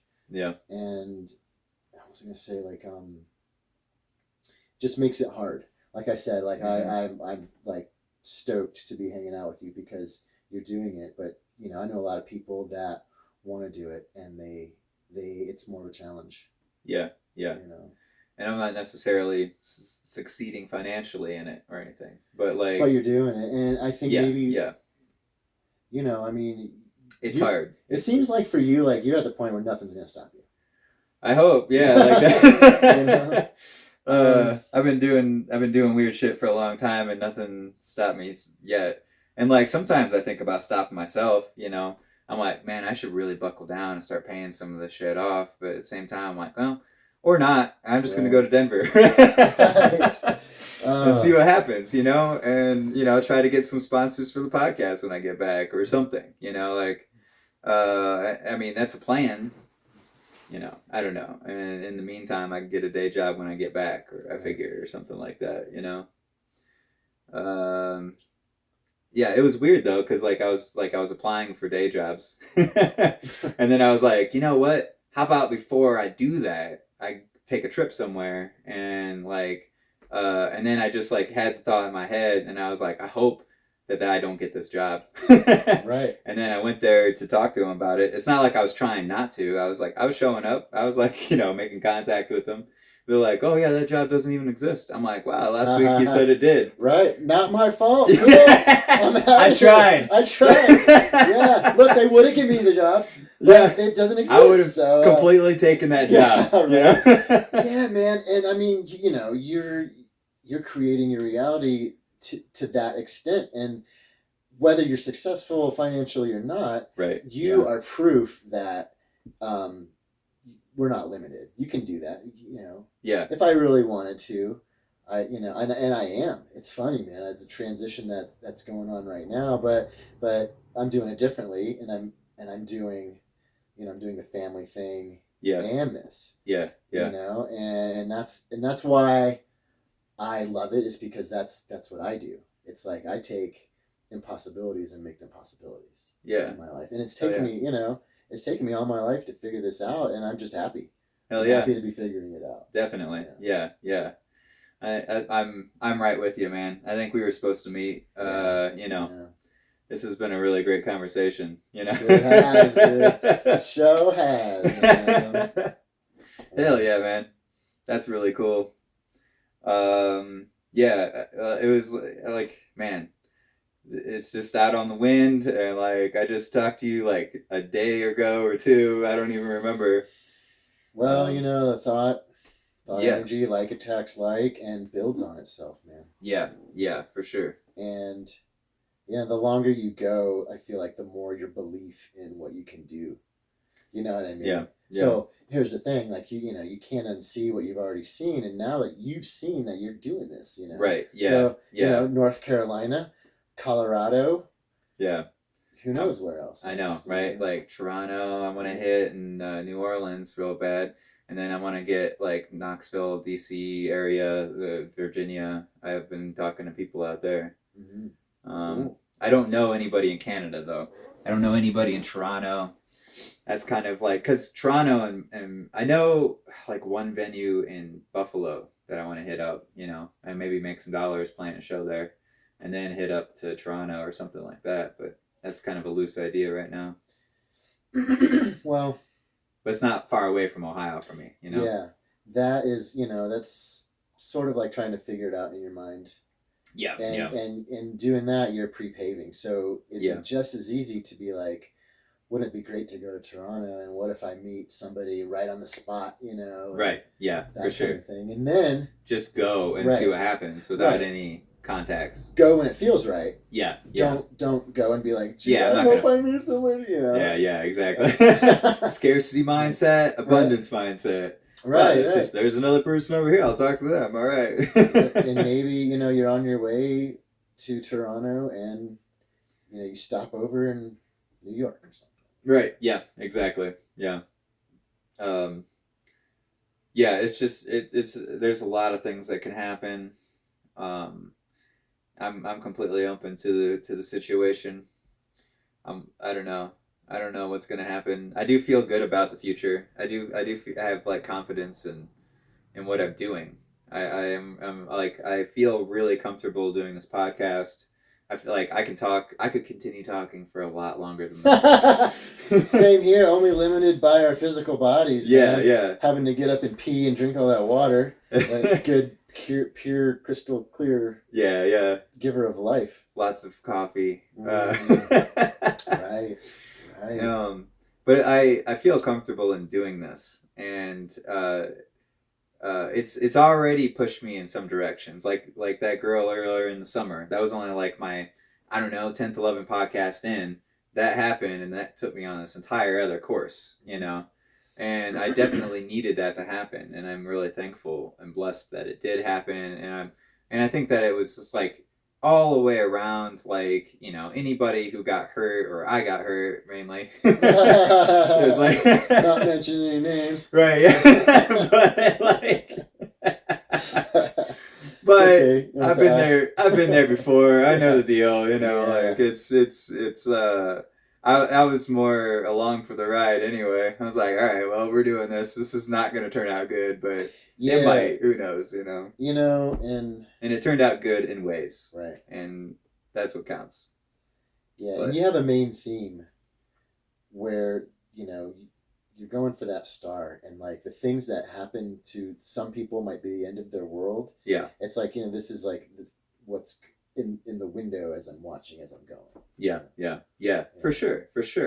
And that's kind of like October to me. Like, I thought it was like, and yeah, I don't know, it could have been the end of my world too, you know. Right. It felt like that it got dark there for a minute, but somehow the universe stepped in and saved me, you know. And at that point, I was like, I need to like make some changes in my thought process about all of this. Yeah. And yeah, but at that point though, like, and I did give myself time, and I knew, you know, it would take a little bit of time until I'm just like, I need to start talking to other people. And then I was just like, hey, I got all these songs. How about I do that now too? You know, well, especially since I'm still here. And I got, man, it was a really shaky few weeks there in October, man. I'll tell you that. It was just like, but you know, I knew I would get through it, and like, and I started planning ahead for the album, and that was really therapeutic because I could hit drums, and drums are therapeutic. And then just, you know, singing, and you know, all of the any part of that whole process is the so catharsis of pouring it out. Yeah. And I found like this sad song that I wrote in August that was really helpful. And I was like, wow, this is actually pretty decent. I like based it off of an old Tom Waits song in theme, thematically, like where you had like I was a little bit depressed that day, and I was sitting on my floor, and there was this bookcase, you know, and I'm just like writing really sad things about everything on the shelves of this bookcase, you know. And I'm just like, wow, this is kind of like good. This is kind of like, it feels sad. It feels like the delivery is sad, but also like it feels like there's like hope in the, you know, in between, you know what I'm trying to say, you know. And so if there's that kind of fine line, you know. So like in my mind, I knew it was a sad song, and but and that's what Tom Waits does a lot too, is that like he'll sing a sad song and you feel it, but there's also like in the background, there's this sense that things in the world are good still, you know. And I've seen people try to go down this road where they try to emulate Tom Waits, and it gets really dark for them, you know, like their music becomes depressing to listen to, you know.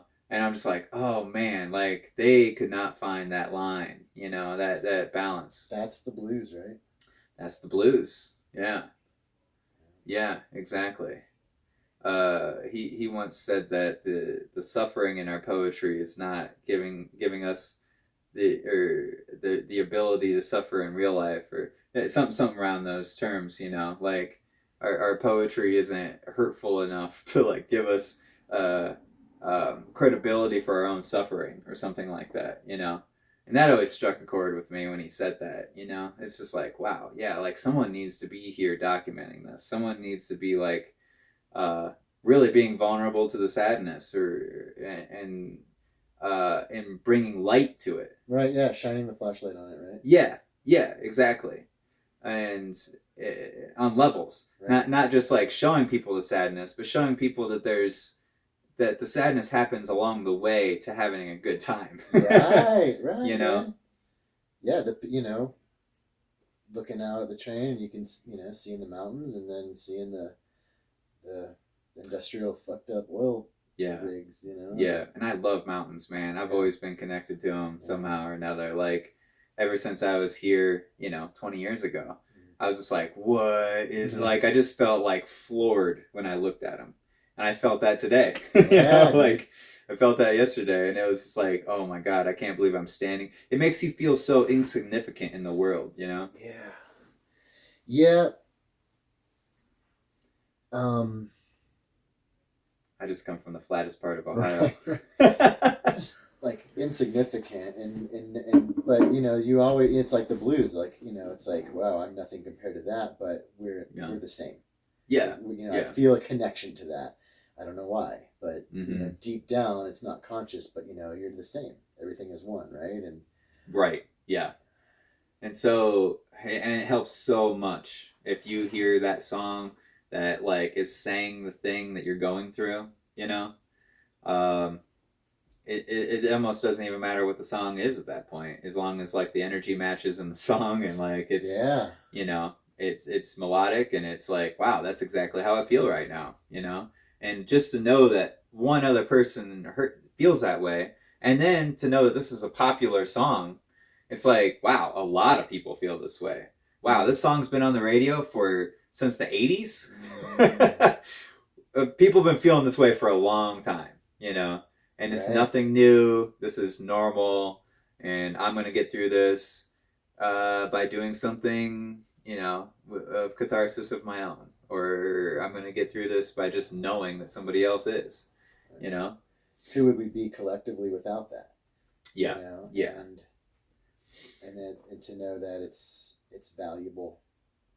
You're a part of it, whether you're like a listener or a creator, you know, enjoyer or whatever. Yeah. And it almost doesn't have to do with consciousness. It doesn't have anything to do with words. Well, that's what I'm getting at. Yeah. It's that beyond that, you know, it's that everything, that's all that stuff that everybody realized when COVID hit, you know, like, like, you know, I'm not like the experience that the light is being shed upon, like this pain or that. I'm like, well, it's like, you know, who's looking behind the eyes?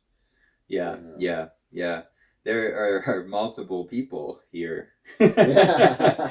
I was watching Neverending Story the other day, and I hadn't seen it since I was a kid, you know? Really? Yeah, and like the turtle, the big ass turtle or whatever, it was just like, we say we because we have been alone for a long time. We have been alone together for a long time. Yeah.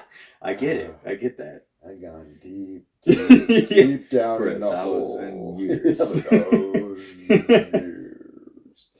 Yeah. Oh man. Good stuff. Yeah, for real. I was like, I connect with that. Damn. Yeah. I've said we before, and like, not knowing how the people are going to respond to that. Yeah. Because you feel a little crazy when you do that. Right. But it really is what it is. And if you look at like Carl Jung, C.G. Jung's like psychological like idea of the self, and then the self the egotistical self, and then the self behind you that's objectively watching you.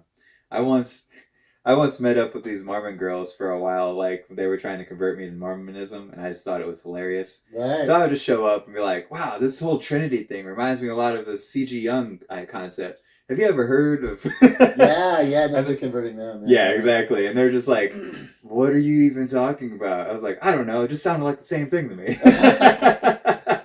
Yeah. Oh my God, that was fun. We had the same thing happen to us at the in Montrose after we were done surfing one day. Okay. Yeah. And they must have been. They had name tags. Okay. Yeah.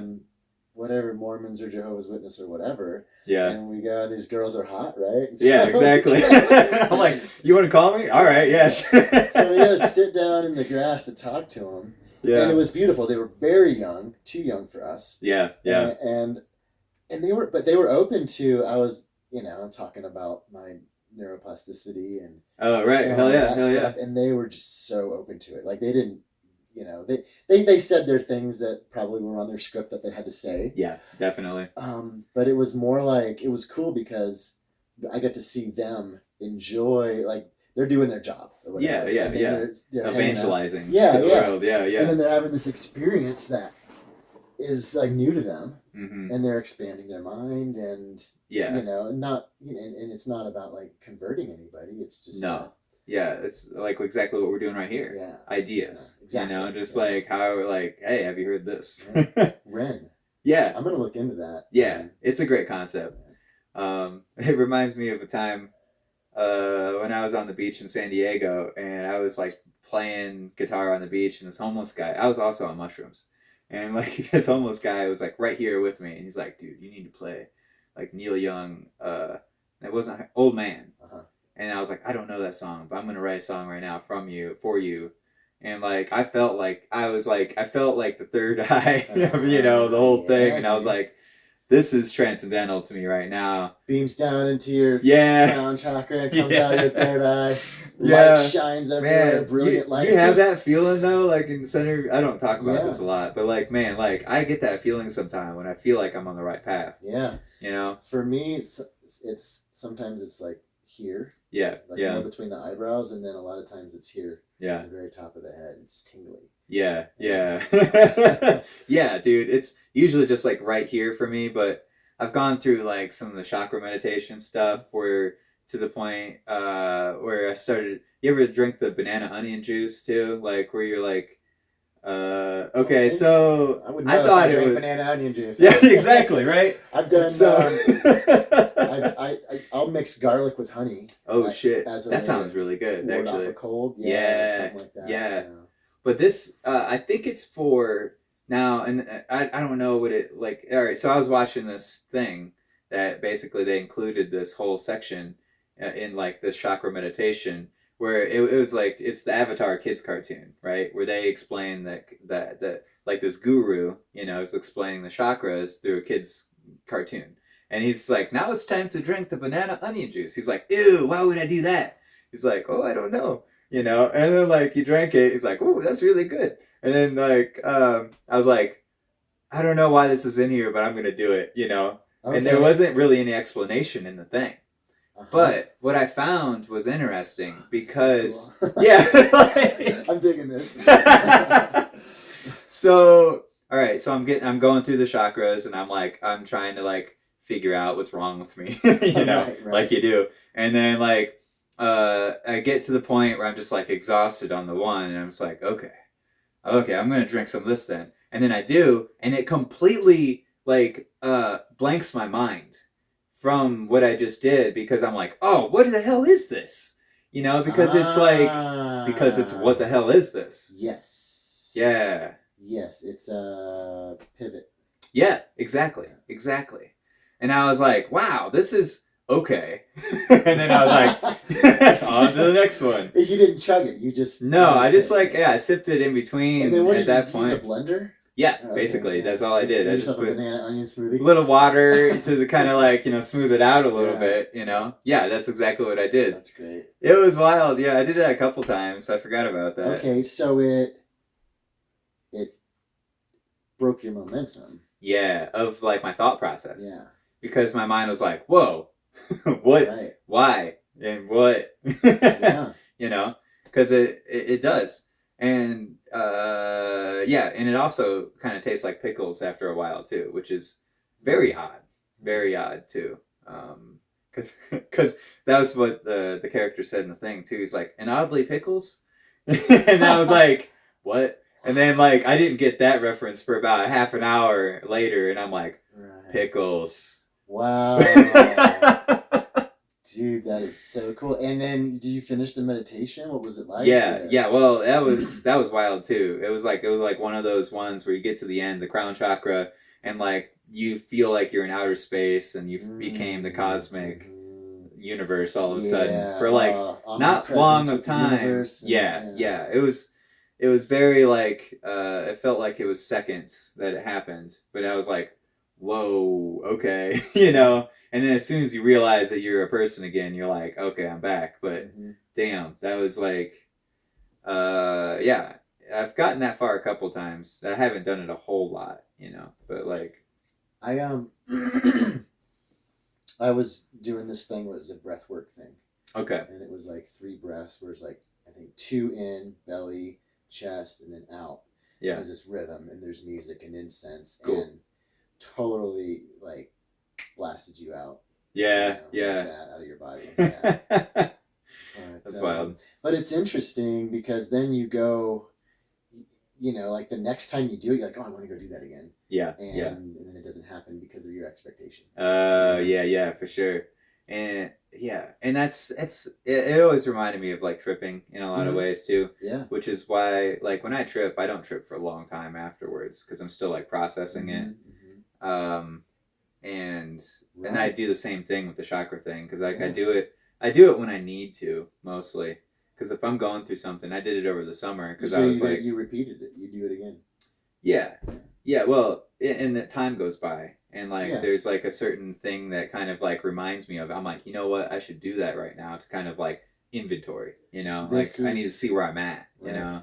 Dude, I think I asked you this question about 2.5 hours ago. Like, what are you doing differently? Like, what how'd you get there? What led up to this? Like, that's a huge part. Yeah, probably. Because you're connecting with your soul or whatever the self, or right? The self, us, the we. Yeah, that ego disillusionment idea, and just like, well, it doesn't have to be a competition. It's not about what I can accomplish, right? Like all of those things are those are things we want to do as a person. It's like, oh, I did all these things or whatever, but none of that stuff matters, and it's not going to matter at all. Right. In the end, it was the journey. Yeah, it exactly. Was the striving and the doing the puzzle. Yeah, yeah. Figuring it out. And like Mark Twain publishes his autobiography 100 years after he dies, like, because for reasons. Is that right? Yeah, it came out in 2013. No kidding. Uh-huh. I just was audiobooking. I did Tom Sawyer and then Huck Finn. Oh, nice. Right on. He's one of my favorites. I've never done his audio or his. I never knew the autobiography. I've never read it. I just knew about it, and that just the whole idea impressed me. Like. So that was his sort of like last wishes. Okay, don't publish this for 100 years. Yeah. Oh my God, I have to read it now. I know, right? They're volumes. It's thick, man. Wow. There's yeah. Wow. Yeah, but he opened up about a lot of people, and he didn't want it getting out there, so gotcha. Yeah. He didn't. In 100 years, no one will care. Exactly. Exactly. Yeah. Maybe some people will. Doesn't even matter at that point, though. Right. Yeah. Yeah, he was fantastic. Jeez. I've been quoted, I love the quote lately where he's like, politicians and babies' diapers need to be changed often and for the same reason. Right. He was an adventurer. He would go all around the West on trains, and he was here, Leadville, and and down in Colorado Springs in Tesla's laboratory and all that. Yeah, I always like that. I always like that notion. It always seems so unreal that like Tesla and like Mark Twain were friends. You know what I mean? Like, it just seems like such, like, I've read things about both of those people, and it just feels like they're in so incredibly different parts of history than each other, it feels like Tesla lives like 100 years from now, and it feels like Mark Twain lives 1,500 years back the other way. Right. And for them to like meet like that, just in my brain, it just explodes. I'm like, what? Who's the Tesla CEO, car guy? Yeah, Elon Musk. Elon Musk and John Hartford. Who's John Hartford? John Hartford, the musician. Oh. I don't know. For every day I work on the Illinois River, get half a day off with pay. Yeah, John Hartford. He's like... I feel like I've heard that name now, though. He was just like a super great, like just very talented musician, but... a shit kicker. Yeah. And I bring him up. There's 100 of those, right? I bring him up because he's one of my faves. Right on. But it's like him and then Elon Musk. Okay. Like if they were hanging, like Twain and Tesla. Yeah. Very parallel lines too. Right. Yeah, man. Oh man. Yeah, man, you want to trade the guitar back and forth? Sure, dude, I guess, man. Felt like, what else we got to talk about? Totally. Oh, shit. Right. This guy. Oh, yeah. In conjunction here.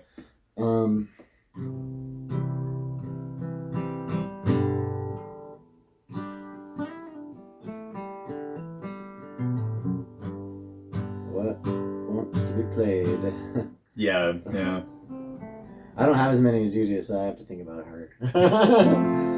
This was one, I don't know, man. I just, I don't remember what made me think of it earlier, but I was playing this one earlier.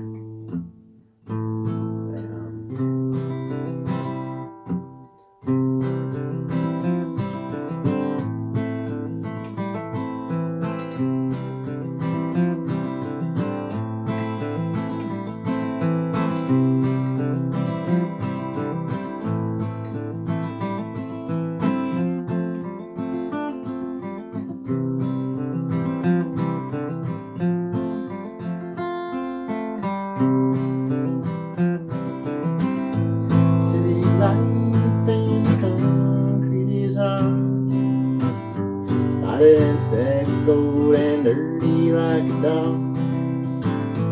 Everyone's got their religion, but it don't mean nothing to me.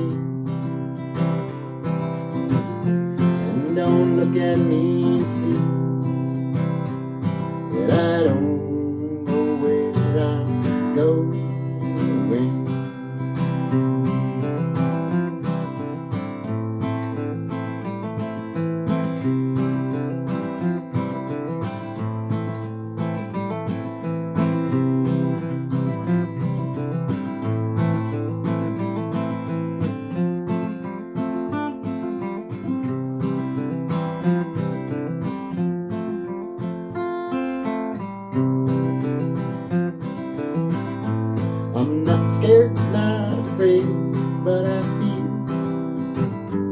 There's too many people here, too many souls who are so filled with holes. The only care they share is their hair and what they wear, and they don't even know I'm there.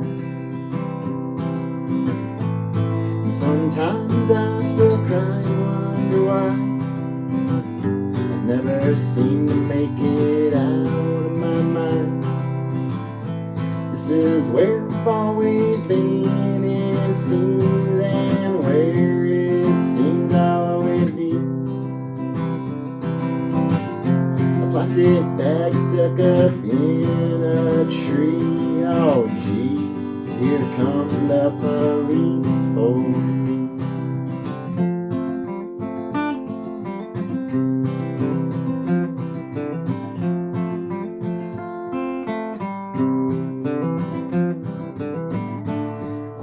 Stuck here, I'm just waiting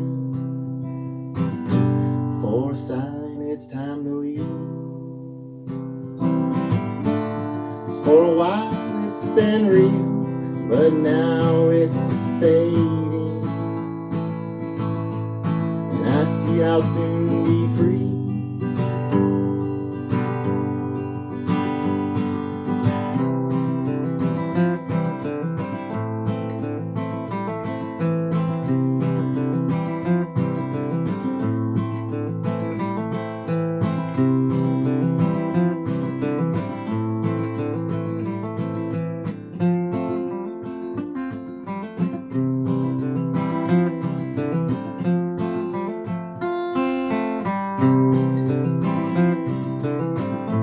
Come to me with any question. I know the quest is an obsession, and I would like to shine some light. If you're wanting, I'll say nothing, just bathe you in my beam, not doing anything, but everything you need to know that everything's alright. Everything's alright. Everything's alright. Everything's alright. You don't have to fight the fight. Everything's alright. Everything's alright. Everything's alright. Well-being is well within sight. Everything's alright. Everything's alright.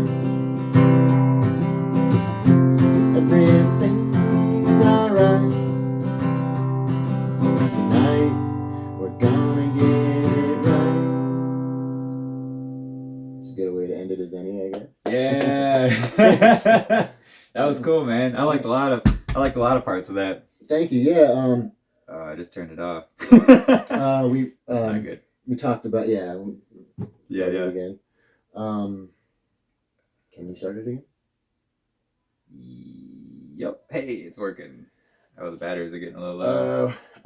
Yeah, it was we don't have to fight the fight. Okay. It's like we can be vulnerable. Like we don't have to put up the facade anymore. Yeah. And that's your song? Yeah. Damn. Hell yeah, dude. Thanks. Like we were talking about songwriting earlier, and it's sort of the same as, for me, it's the same as like listening to music or watching movies. It's like, I don't want to write the song unless I know it's going to be good. You right. know what I yeah. mean? But I got to break out of that. Yeah. Because there are some that, judgment. Right. Exactly. Yeah. Who says? Yeah. And that's what I gotta, I gotta let the songs speak for themselves, and instead of me like censoring them. Yeah. You know, because I'll give up halfway. I'll give up after the first verse or whatever. Yeah, you know? Yeah, that is easy to do sometimes. Songwriting's weird. I want to play a song really bad right now. I can't think of anything to say. Yeah, man. The recorder's almost out, so you better get it done. I know. It's got to be a fast one. There you go. So I just wanted to preface this was I'm kind of a surrealist when I write. Great, yeah. So, take that as a grain of salt. This is the song that I wrote when I got back from Carolina. And I was really... So we were talking about like how long I could run this podcast for, or like how long I could talk for. I think with that, I realized I could talk and perfectly about crazy stories for about a month straight. And after that, I just shake apart. Sleeping or no sleeping? Yeah, it was a little bit of both. Yeah. But I mean, this song isn't necessarily just about that. But this. I wrote this like when I finally like stopped talking and I was just like relaxed and I was like, okay, let's reassess this right now. If I remember how to play it here. All right. I'm gonna use it.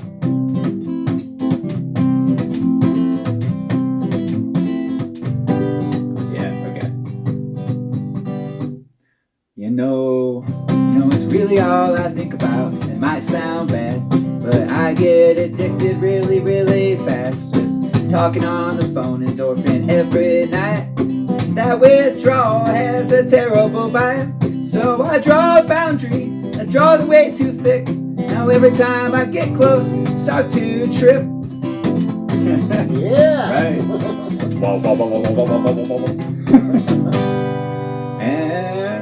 And then I turned into a blue monster, ran into the town. I was on fire to imagine that all the townspeople I thought would be scared, they invited me in with smiles in their eyes. Then all of the couples in the tavern fell in love like it was their first time. Oh, I want something, more I want something, more I want something. That's a pretty bad day. More I love someone, more I love someone, more I love someone. Who give it up with more I want something, more I want something, more I want something. Take it, ooh, take it hard. And then they take me away.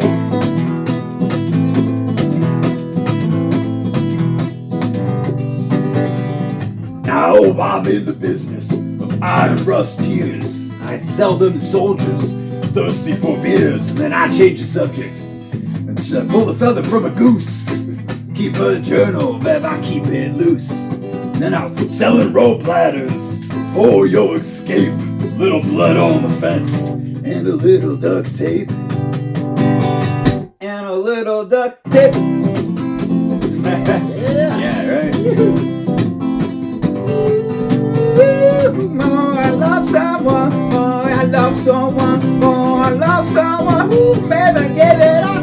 More I want something, more I want something, more I want something, more I can't take no more. More I love someone, more I love someone, yeah, I love someone.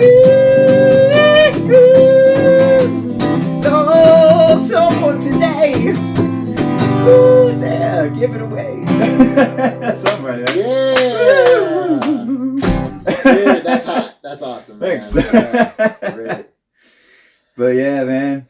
Man, it's been a great night, man. Yeah, for sure. Dude, if I had known, I would have shaved. Put on clean clothes. I got like a spot. Who knows what that is. Probably spaghetti sauce on my shirt. Right on. Yeah.